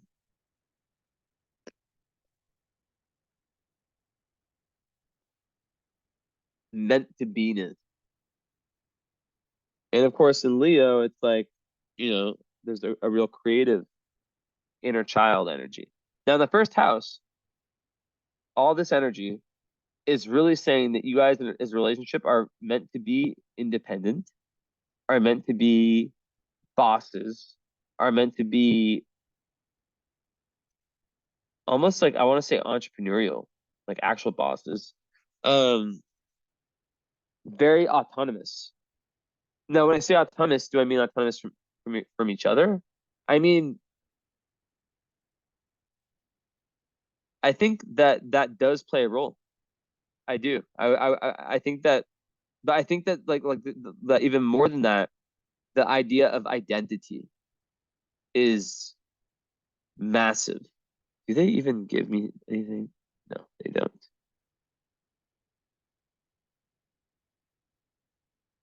No, it doesn't say anything. Yeah. But basically, like there's a really firm identity in this relationship. It is very Leonic, obviously. Um, and it's very fun. It's very fun and it stays young. It stays adventurous. It matches the synastry really well. So that's really good. Sometimes I get readings where it's like the synastry is bad, but the composites like or they don't match up. This is really good in that respect. Um, wow. So I mean,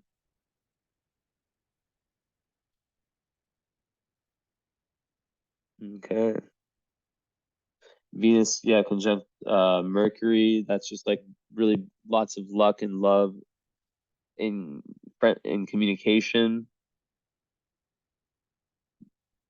Jupiter on the ascendant is literally like just like exact degree is like all about just like how much luck and prosperity and just like optimism this union has. It's like if oh my god, I try to imagine it for myself sometimes. Like if I had like a composite with someone that had Jupiter rising, I'd be like, wow, like we just light each other up. That'd be the energy. And Leo especially.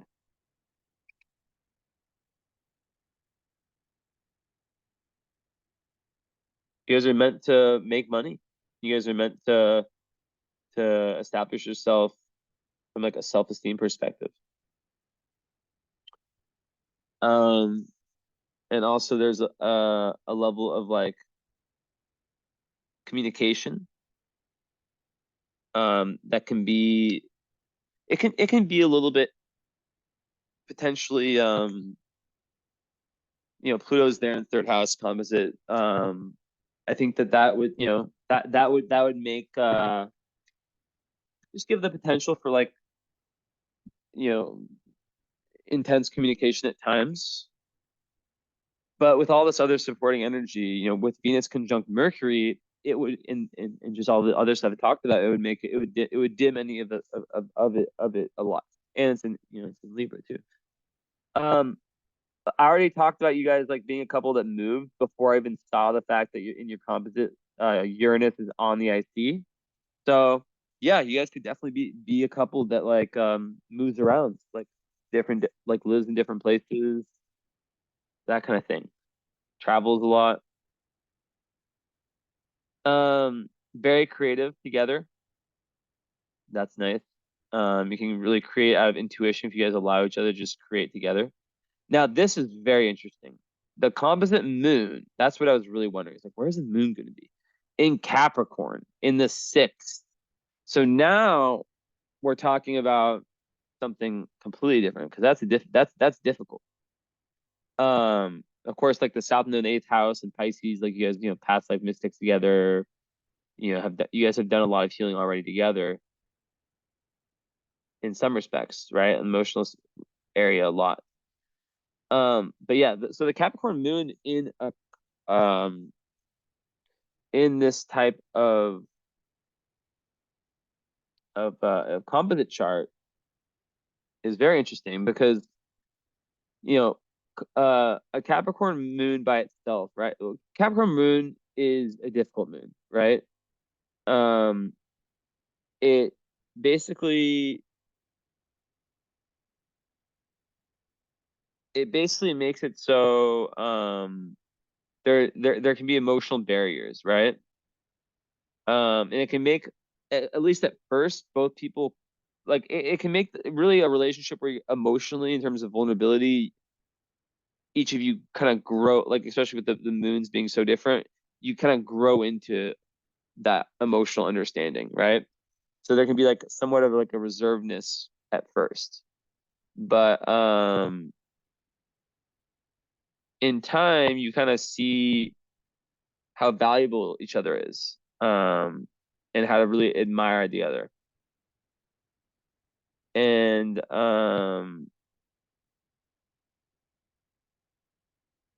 yeah, it's really about deep loyalty, because of all the other things that I'm seeing. And then like this energy of never needing to hide anything, like it's all there, like being like very honest. But it just like there can be some kind of like early um issues now. uh Now that Pluto's leaving Capricorn, I can't tell you what year it was that Pluto was at 10 Capricorn. I mean, I could look, but like I don't know how long you guys have been together. But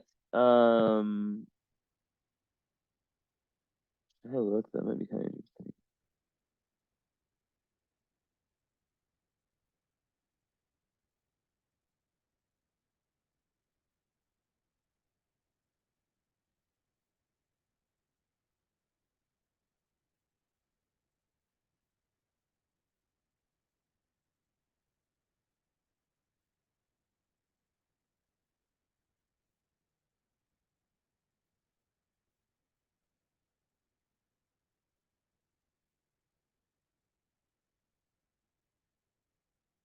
Okay, so it's gonna be around this year. Yeah, so around 2014.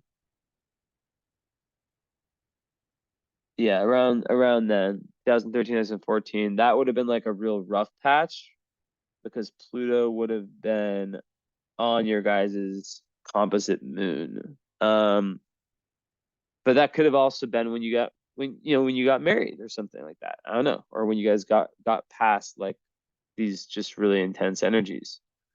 Um, but also it really helps her career and giving each other like a lot of confidence, especially when it comes to like opening up like at the start. But because there's so much directness in the relationship, it will, it definitely adds like kind of a groundedness. And it goes really hand in hand with that Saturn conjunction you guys have.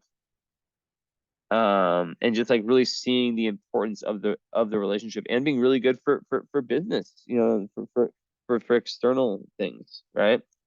Um, like kind of like a power team, whether it's like with kids, you guys have kids, or whether it's like making sure that being adults, right? Because I said in your charts, both of you guys are trying to become metaphoric adults in this lifetime. So you guys really, this relationship helps in that respect.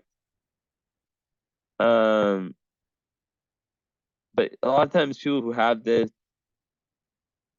they see it as like this relationship is one of the most important investments in their life, but it's something that they have to like fight hard for. But because of all the other aspects, it's like parts of that I've talked about, it's not that hard. Um, and the cool part about it is that it just grows. So once you're a couple, as I've shown many times, you don't stop impressing the other person. You don't get bored of them. It's actually like it gets better with time, the Saturn stuff, and the affection gets better, gets more with time. So okay, so Pallas on the Descendant would be like lots of in Aquarius would just be all about wisdom.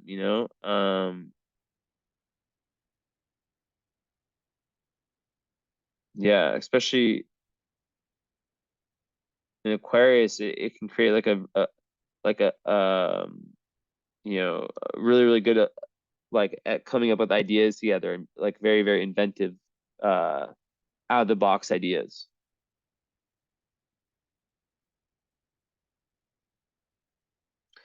Part of Fortune in the ninth house with Ceres in the ninth house, I think you guys really have a flow state and feel nurtured when you're growing, like philosophically, like in this type of way, like from like but also traveling. When you guys travel, like you really nurture like adventures, going like being very adventurous together, and giving each other that independence, while still being very solid is like amazing. Um, and then midheaven is in Taurus with Vesta and Chiron. So you guys could literally both be healer. Like you guys, you know, have like a very healing relationship. And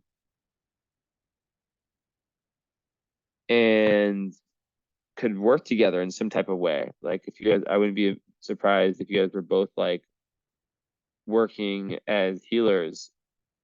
Um, you know, it's you know.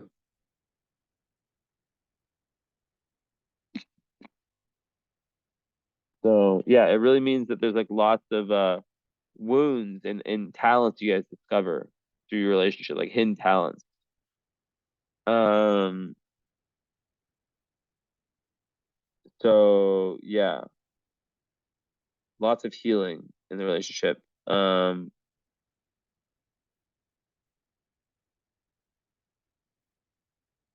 moving through, past uh hurts from the past, right? Especially with Michael and his his nodal stuff with the family. Um, yeah, very, very protective energy. And I don't think it's doing anything. Yeah, and just like really like Vesta up there, it means you guys like really want to like you guys have this energy to like the public of being very, very very, very stable.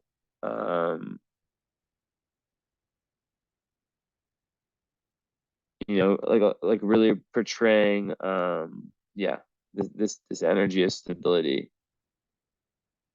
um and comfortable, you know. So and of being seen by others as being very loyal. And it's also, seen as being, successful materially.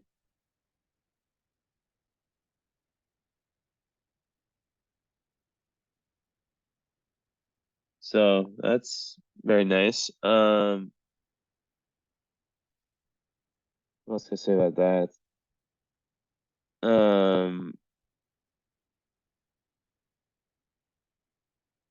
Yeah, usually I'd say like less affectionate in public, with this type of midheaven, but it is very sensual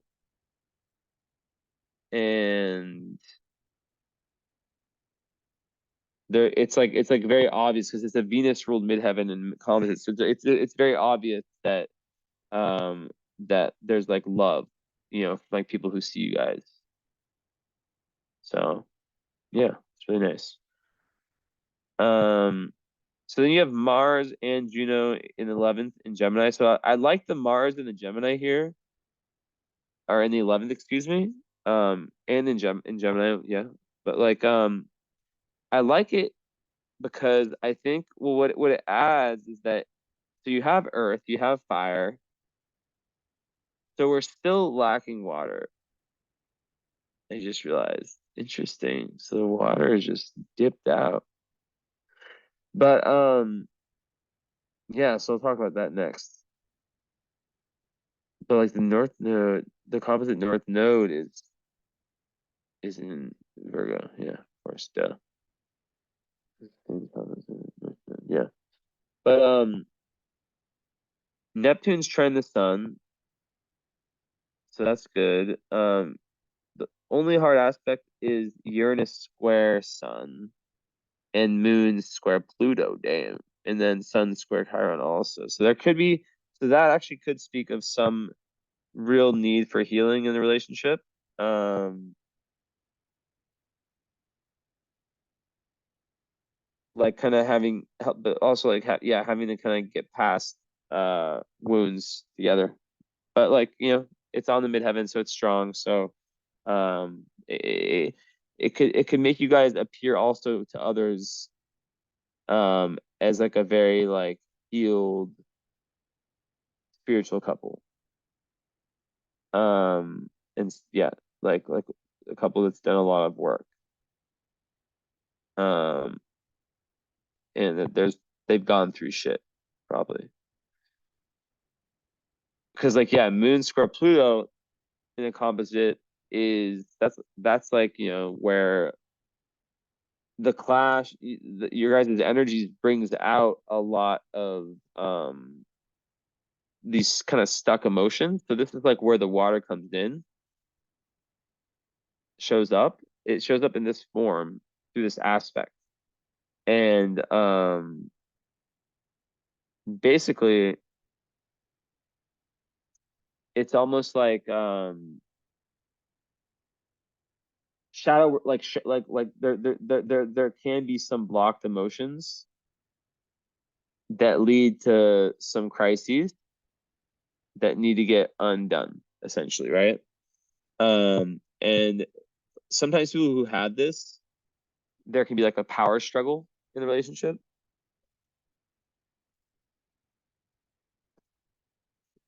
But I don't see that being the case with you guys. Of all the really, really good, overwhelmingly good stuff.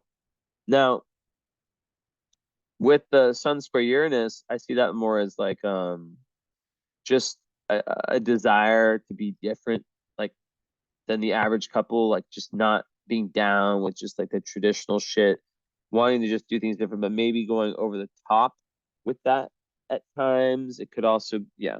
So, but it's not necessarily a bad thing. I think it adds to that inventiveness I talked about. So I think it's, yeah, interesting. Um, so yeah, with the Gemini Mars, I mean, you guys will have yeah, I think Mars is like very make or break in a composite, and there's no hard aspects to it. And your Venus is unaspected, and Mars is unaspected. Wow. So that's just like free love. Um, so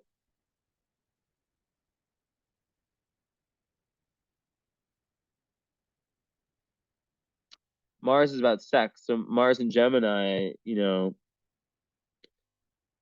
would speak to, you know, like like words, I guess, being a part of communication, being a part of like the sexual aspect. Um, but yeah, like Mars in Gemini, it just makes, yeah, like you guys are constantly in motion, new projects, guests coming over. In 11th house, like it makes you guys really want to like have like lots of friends, perhaps even like be like devoted to certain causes. Um, yeah, it can be a Mars that's open to like sexual exploration also. And yeah, just like I said before, like I need like a ton of mental stimulation is needed for both of you guys. And there's like you guys are really intellectually engaged with each other, and just like a great couple to kind of have over for dinner for others, right? And the anger would usually be come through like irritation, but then like kind of frustration and like dissipate quickly. Um, yeah, and just like having like a very common goal.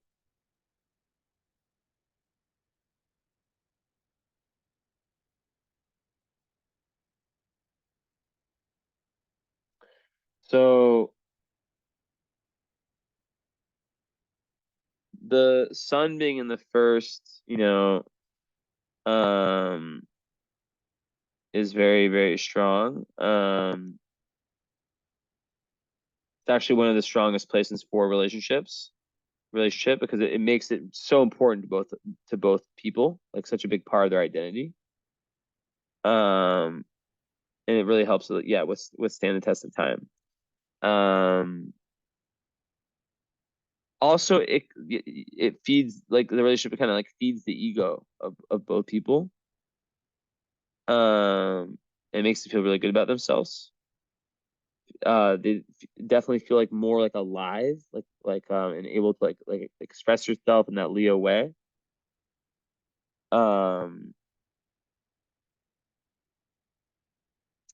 so yeah, but there can be like a need to kind of take a step away because it can be almost like addicting. Um,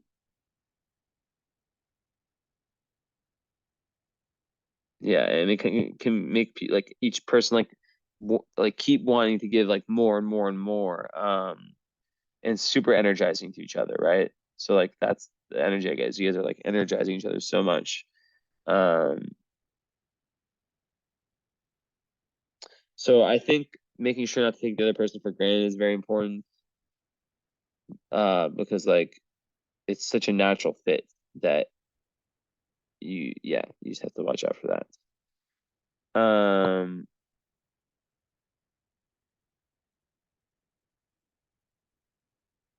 so yeah.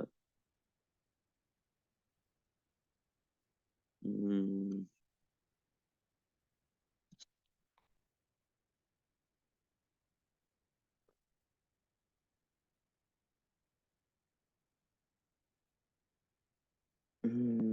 what else can I say about this composite? Also, okay, yeah, one thing about this whole Leo thing that I didn't really mention is like the stubbornness that Leo has, like the stubborn pride. Um, so that could be a difficult part because Misty with her Pisces moon would probably be more sensitive. So the lack of water, I want to address that. So I haven't seen the water. I mean, yeah, there's the Pluto square, but it's still there's no water besides Misty brings water to to the she brings her Mars and her moon. Um, that'd be like the biggest issue I would see with this. And the way Michael, you know, by living close to water or by being in water, like taking baths. I know it sounds stupid, but doing things like that really, like, for example, like watching a movie that you know is gonna make you cry, right? Like being in touch with your emotions consciously is the best way to avoid that. Donating, helping people in that kind of way. So, and yeah, then like um I guess you could say so the composite Venus in the first house. Yeah, it just like once again it makes the relationship super important to each of you. Um and it can make you really open about how you truly feel about the relationship. Um really easy to get along. So it's a really, really good one, right? Um it's good for any kind of relationship, I'd say. And then what else is in there? There's Mercury, which is not retrograde, so the Mercury station, so that's good. Mercury, Venus, Mars, Jupiter, ascendant. So with Mercury in the first, that's like really good for communication and for being able to like express yourself openly and like kind of that strongly away. Just have to watch out for that stubbornness. Um, because so what with when you guys are okay, so this is another huge thing, realization. Your charts are so similar that if there's unresolved issues that one of you guys have, then you can there's so much potential for projection. If someone's very similar to you in certain ways, but then different in others, but quite a few similarities, there's that massive chance of projection, you know? So really like you guys are really each other's mirror. But yeah, the Mercury, yeah, just really feeling better able to communicate in a direct way, with that, with each other than with other people. Um, but I think that with Michael's retrograde, this really helps him with communicating. But like, yeah, he is retrograde, but once again, he's a Gemini rising with Mars there. So I'm very curious once again, I said to get advice to know how that works out in his life. I've never seen that combo, that trio. Um, yeah.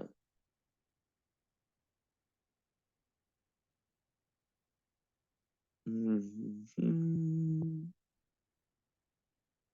So with Jupiter there, yeah, just like more of that, just like feeling good when you're together type energy.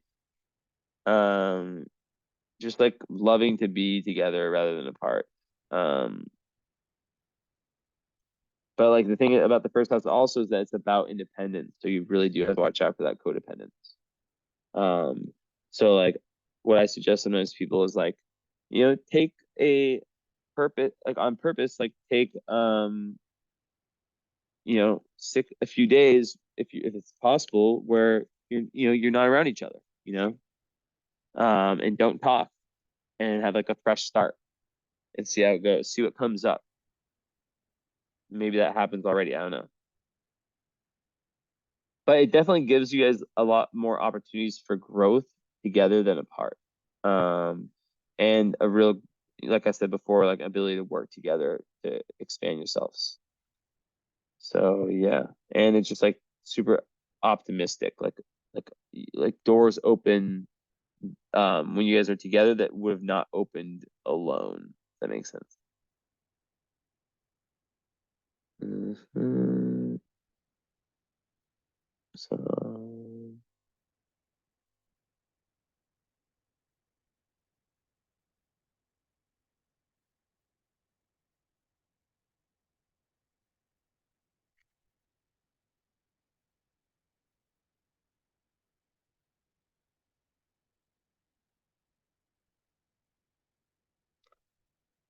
so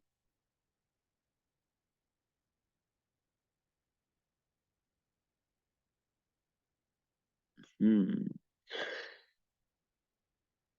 So the next 20 years are gonna be challenging, not right away, but Pluto um enters Aquarius in March, and it's gonna be entering your guys's seventh house, your composite. So you'll have to watch out for power struggles in relationship, and it's gonna oppose all that Leo energy.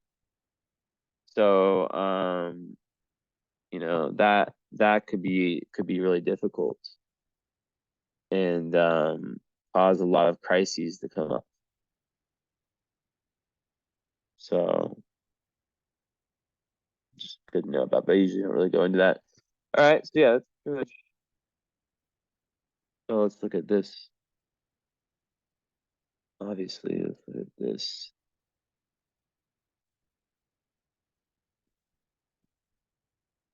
So asteroid karma is my thing just popped off for a second.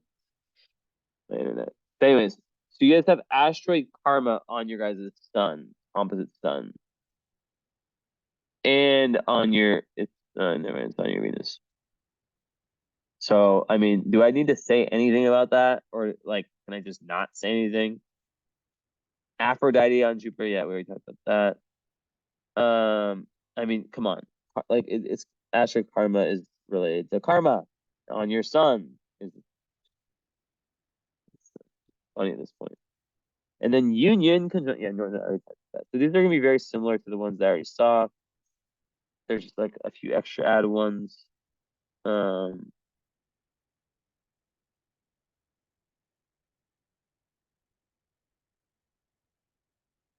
Zosma and the Saturn.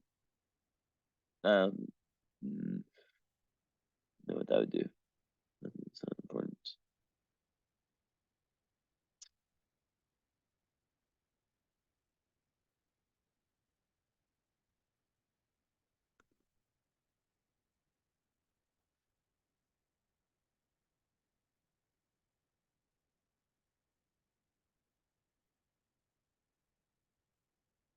Mhm.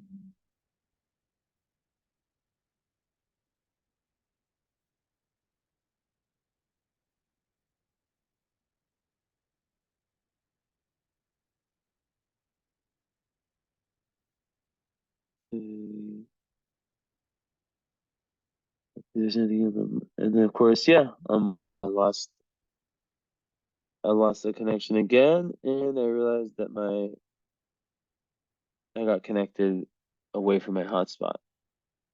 So that's annoying. But now I'm back on the hotspot. But anyways, So I'm just looking to see if there's anything. So we already talked about being more on the Mars. Yeah, just like unconditional love for each other. Beautiful, beautiful, beautiful. We already talked about that. And Betelgeuse also, which is a wealth star on the Mars. So being able to create wealth with one another is a big potential. All right. So let me pull this up. Chemistry grid.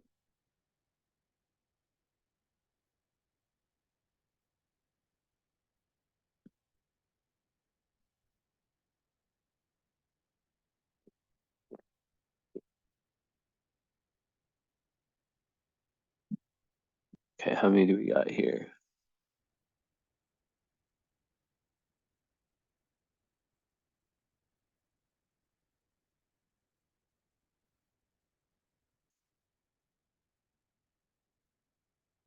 Okay, so let's fill in the blanks of the inter aspects, like with the squares, sextiles, just the ones that I haven't mentioned. And what do we get time wise?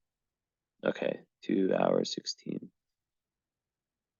I know. I just like I always try to intuitively feel like where you guys' brain's gonna be at with all this information. So I go for the big ones. So okay. So Missy's moon is trining Michael's Venus. Wow, beautiful. And squaring his Mars. Okay. Okay, okay. So Misty's moon trine Michael's Venus is just like just ideal. I mean, like what else can you say? Ideal for pleasure, for you know, the Pisces moon in his Venus. Wait, his Venus is in.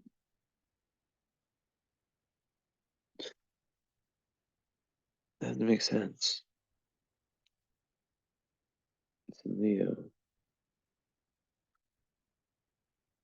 No, no, I think I'm no, I did make a mistake. I need to actually get rid of all the. That's what I need to do.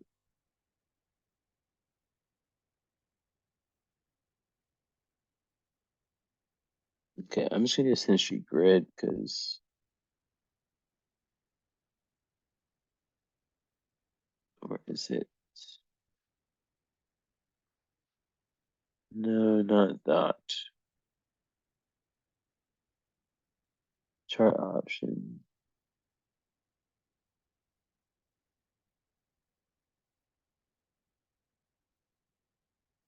Brightness down a little bit. Not interprets. Yeah. No, wait, no. Is it reports? No.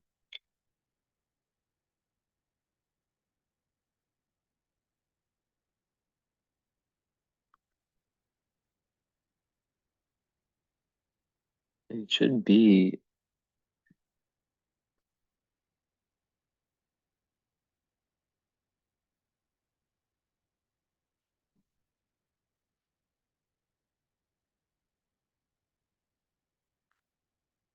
This is it, I think. Nope.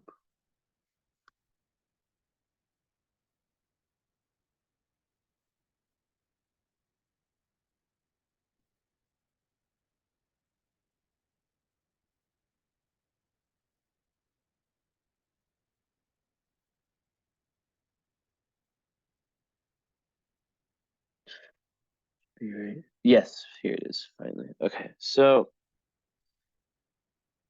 All right, so Missy is. I'll just show you briefly what I'm looking at here. Fun stuff, right? So this is Misty and Michael. I'll spare you guys. It's not that interesting.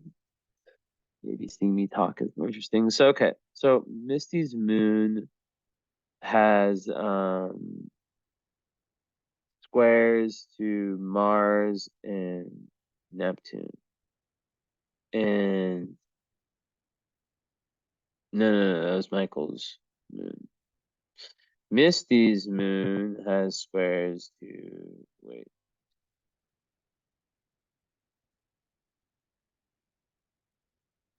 Okay, so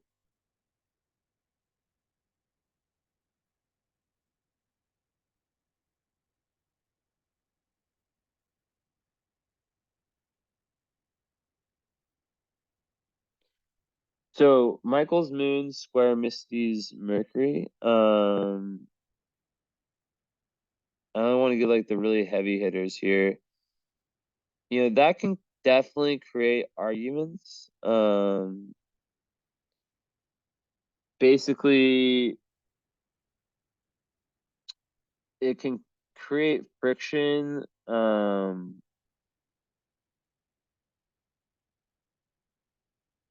When there's unspoken problems, essentially. And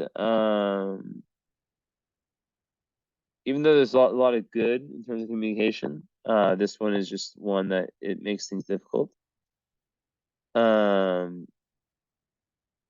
However, you do have Mercury conjunct Mercury, so it's like that makes up for it. And I think that the usual issue with this one is like when, like, kind of like he doesn't feel seen. His moon doesn't feel seen by her Leo Mercury, but because of the Pisces side and the ascendant side, it kind of erases all that. So I don't even really care about that one in that sense. Okay, so all the conjunctions, blah blah blah. So I'm looking at the squares. So Misty Sun's so square Chiron, you know, that is all about growth and change, soul growth, soul change. It brings a relationship where the people have to reassess their life direction, and it creates lots of soul searching. Um, so yeah, it's like it really helps with like self-understanding and that whole Leo archetype of authentic self-expression, delving deep into past hurt. So there's definitely that there for this relationship.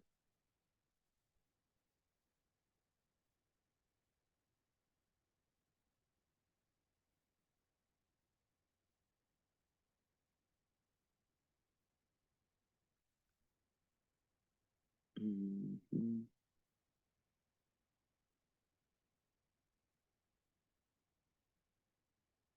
Yeah, that's the sun. So it's okay. Then Michael's moon. Felix, bring me the ball. Where is it? Where's the ball, Felix? Go get the ball, big boy. So Michael's moon square Mars. That one is probably the one I would be like, okay, that could be difficult because Pisces moon, Misty is it's very you know, very sensitive, and being squared by his very strong Mars and Gemini can create like arguments that might affect her more than they affect him, the Libra moon. Um like just by itself, usually the person, like the moon person, can feel like overpowered by the Mars person. Um and there's also like a strong attraction here, like it creates kind of like a sexiness. Um but yeah, there can be like this like friction, this impulsivity at times, where patience is tested. but it also creates that excitement, right? Because it's like there's so like you can't just have all perfect aspects. I don't see that ever. Like there has to be some tense ones. Or else what's the point? Um, and yeah, it's like you guys face the issues you have with honesty, and use your communication, your guys' similarities to find resolution. So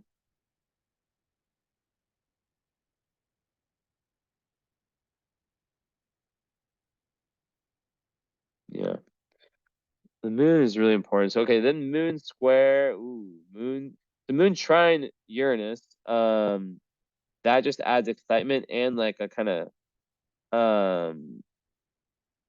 I like that because it's like a very psychic connection you guys can have together.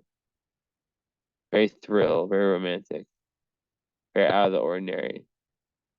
But yeah, the square with Neptune's well focused on. I think that when you have that, you feel like there's like this real meant to be togetherness. And I actually don't fear this one at all because what can happen in some relationships is that it can create that rose-colored glasses, that kind of disillusionment and all that. Um, but I think you guys are aware that there are obstacles that will come up that have come up, But a lot of people who have this don't have any like good supporting energies, like they think everything's just gonna be perfect, perfect, perfect, and then something comes up, and then they're like, "Oh shit, it's not that perfect." So, also like it can create like misunderstandings can arise. Um, but like really, usually it's like there's like a very over idealized idea of who that person is from one person to the next. That needs to be broken, and when it does, the Saturn conjunction keeps things together. So yeah.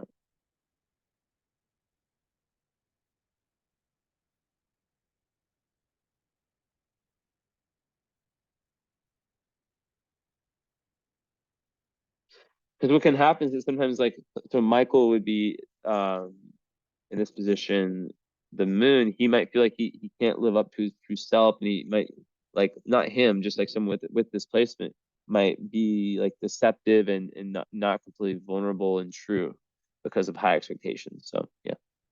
And then with the sun, so sun square Uranus for Michael, or I missed these sun, excuse me.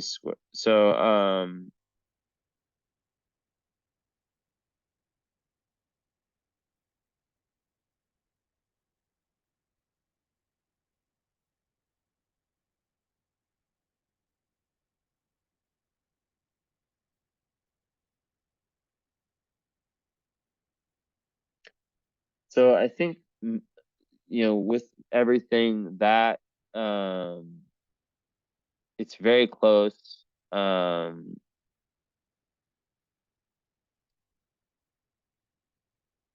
Yeah, it just creates that instant attraction at the start.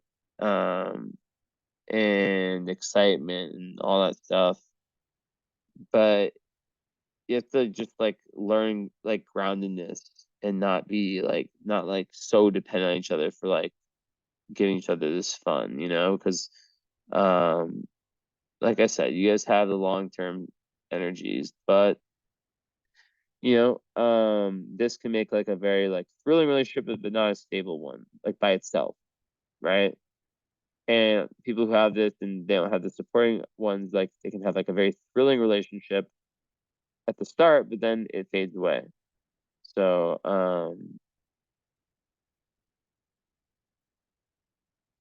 yeah.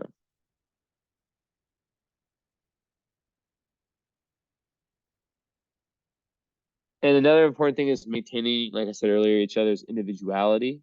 Um, yeah, I need to compromise with that with the Pisces and the Libra.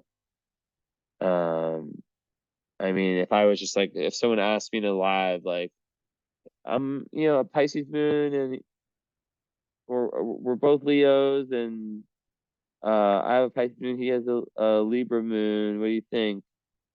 Well, first of all, I wouldn't answer because I wouldn't answer any questions like that on a live. But if I did, I would say, I would just watch out for, you know, uh, for him being not as emotional as you, um, and that leading to conflict and that leading to issues. So, really important to have like very solid communication and really explain your emotional framework of who you are and like every little step of the way. So, yeah.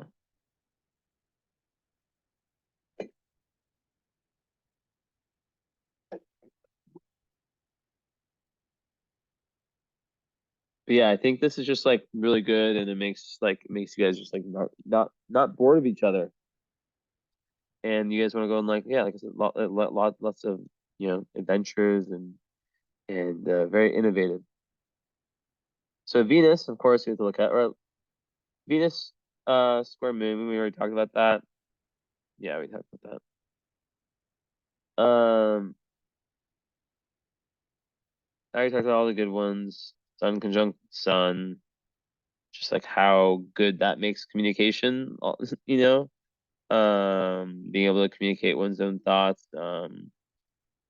So yeah, just really, really good for harmonious communications. And being two people that think in a very similar way, similar opinions. Um, and there's like, usually respect when there is disagreement, at least in terms, usually, right? But there, like I said, there are sometimes that there's difficulties. I think is the ball here. I don't see it. Oh, here it is. Makes me play fetch. Um, yeah, I mean, like the Mercury's so well aspected from both ways, it's just crazy. I mean, it's got Sun in Venus, and I think one way, yeah, Sun and Venus. So I just would not worry at all about communication because like Venus, yeah, Venus and Mercury is just great for any kind of collaboration, anyways, it's just really good for cooperating. Um, and very easy flowing communications, pastimes that flow like really well. And it kind of like can actually create lots of restraint if those types of situations do come up, like the Mars square ones, Mars square moon ones. Also, yeah, like once again, I'm not gonna keep repeating myself. Like you actually do creative stuff together. Um, and I think that Michael could be Misty's muse in like the form of the arts. And then Misty can be like that for him also in the arts, but also in career. And it could go both ways with both actually, with what I'm seeing. Wow. So literally Venus has okay, it has a square with Uranus. Um, which is all about, that instant attraction. And things moving fast really quickly. Friends are all like, "Oh my God, how it moves so fast!" But then it's like, guess what? You have Saturn, like, and then it wears off. But guess what? That's just how this is like read. If you read the aspect, the like how most people define it. But that you when you take everything together, you know, it just makes I think this is a square that's very easy to transform into a very superpower with Uranus and Venus is just like that. Once again, that thrill and that excitement and that kind of unconventional relationship. You guys allow each other space. That could also be an issue if like one person has more need, I imagine Misty, of space. She needs to get her space. And then Venus trine Neptune, is that the most romantic aspect in all of astrology? I think it is. Um, it's not like delusional. It's a trine, and yeah. Also, once again, another like joint artistic talent thing. even like following a spiritual path together. And usually like the person in Misty's position would really be attracted to Michael's kind of like more spiritual, more spiritual side, more artistic side, which altruistic side.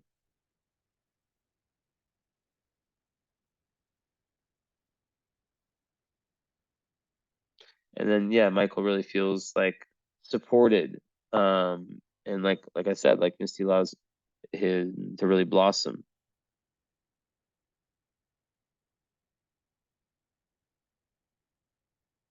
Yeah, so it's really good for like any kind, like if this was like, two people forming a band or something, I'd be like, this is awesome. You know, like a really, really good, or like anything artistic, creative, or spiritual. Okay, so then we'll look at Mars. And yeah, like Venus, like I said, with the sun, that's like as good as it gets. Like, just abundance, harmony, love, attraction, all the good stuff, luxury, ease. I just thought of like a nice summer day, like in Costa Rica by a pool, is what I thought of.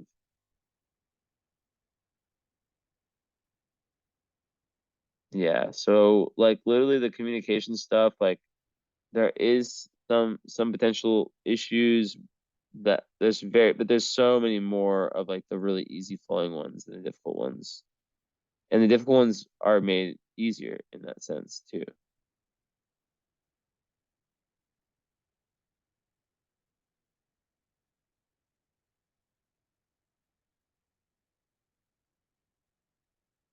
Hmm.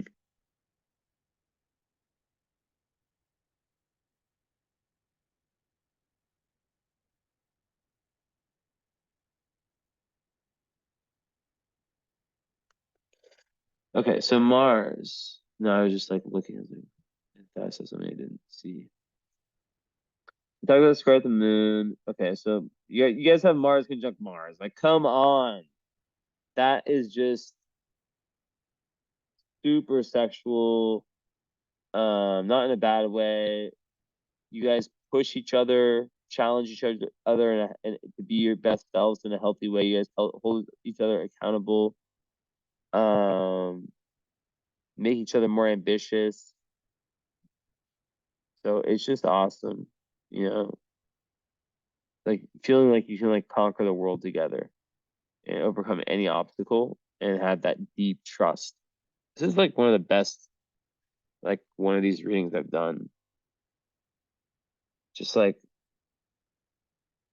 I mean, I know you guys are born so close, but it's just like, wow, crazy.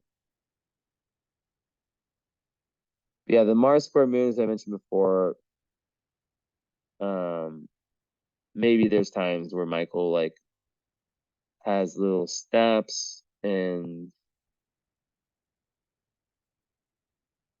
it affects Misty. So it's really important if those times happen, which they may not, and may be very, very rare, especially the Libra moon. He has, like, if they do, to know that he needs to understand what it means to have a Pisces moon.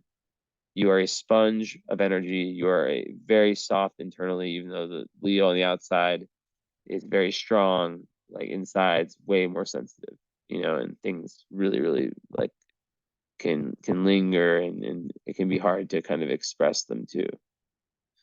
And I think that's the thing for both of you is that I think Libra moons and Pisces moons can have difficulty expressing their emotions for different reasons.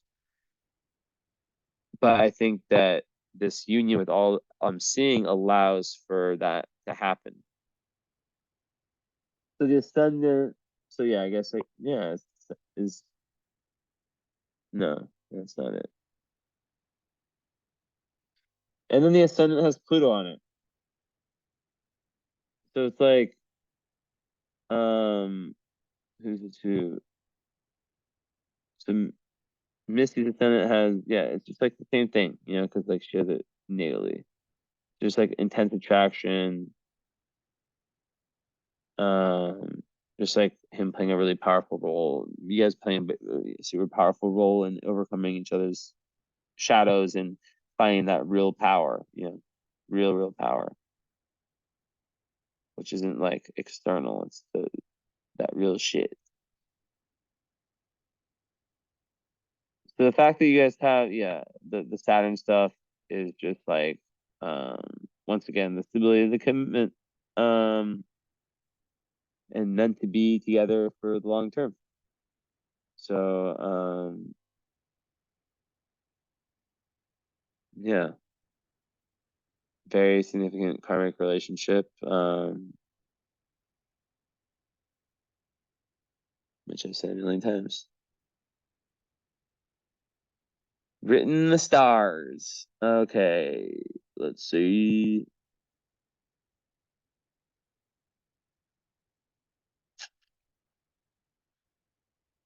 And then finish it off with some, well, at least this from what I'm seeing now.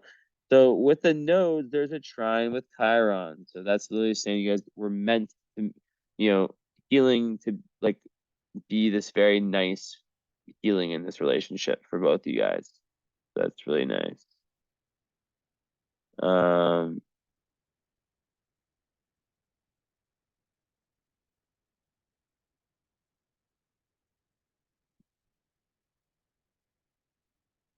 oh, interesting. Another man.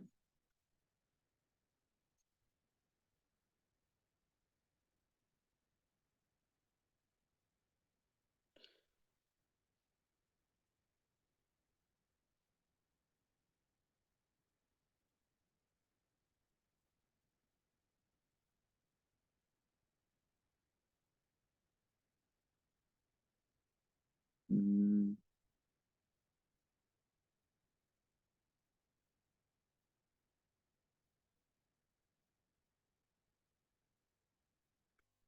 yeah, all these other outer planet ones, like I said, you guys have the exact same aspects in your natal chart, so it literally has zero effect. It would only really be uh change anything if you guys were born different times. Which makes me want to kind of look at mine because my girlfriend's way younger than me, so I'm curious about that. But yeah, with midheaven, no,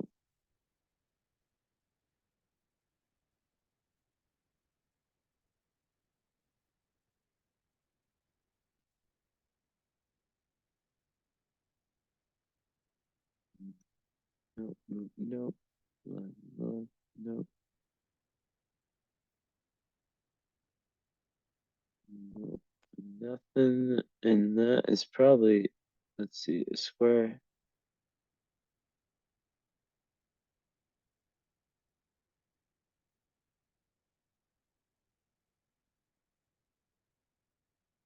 Nice.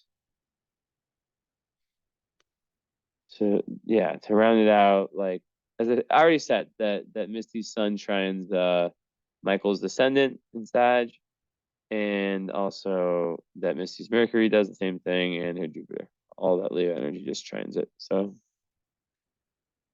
yeah, pretty obvious. Should I just pull up a Davison chart? I don't really look at those, but one astrologer I know swears on them. And it's like the exact same thing. Nothing changes. What the heck? I'm so confused. It's literally, why is it the same? I thought it was like a completely different thing. Descendant is 18. Okay. Oh, I know why. It's because you guys are born in Corpus Christi, both of you. So that's why. 'Cause I think the Davison takes in consideration does it like latitude, does it? I don't know. So final remarks where I'm at time wise, 2 hours 44. yeah, I mean, you guys have clearly a very karmic relationship. Um, I don't know if you guys were high school sweethearts. I don't know what, the deal is, but I don't sugarcoat anything in my readings. Like, I just got done talking to a client who I did a reading for her daughter who's like 18, and like I went kind of hard on her. I'm not gonna lie. I didn't say anything mean, but I was like, just telling her about how, like the energies can really get her in trouble that she has, and I talked to I responded to the mother, and she's like, yeah, he did go kind of hard, but I mean, it's necessary. Um, and then she also told me that the daughter was up to no good, so it's like she's a teenager. So I was like, it's about planting seeds sometimes. So yeah, overall beautiful, um, beautiful union, so much. So thank you, and ciao, ciao, ciao, bye bye.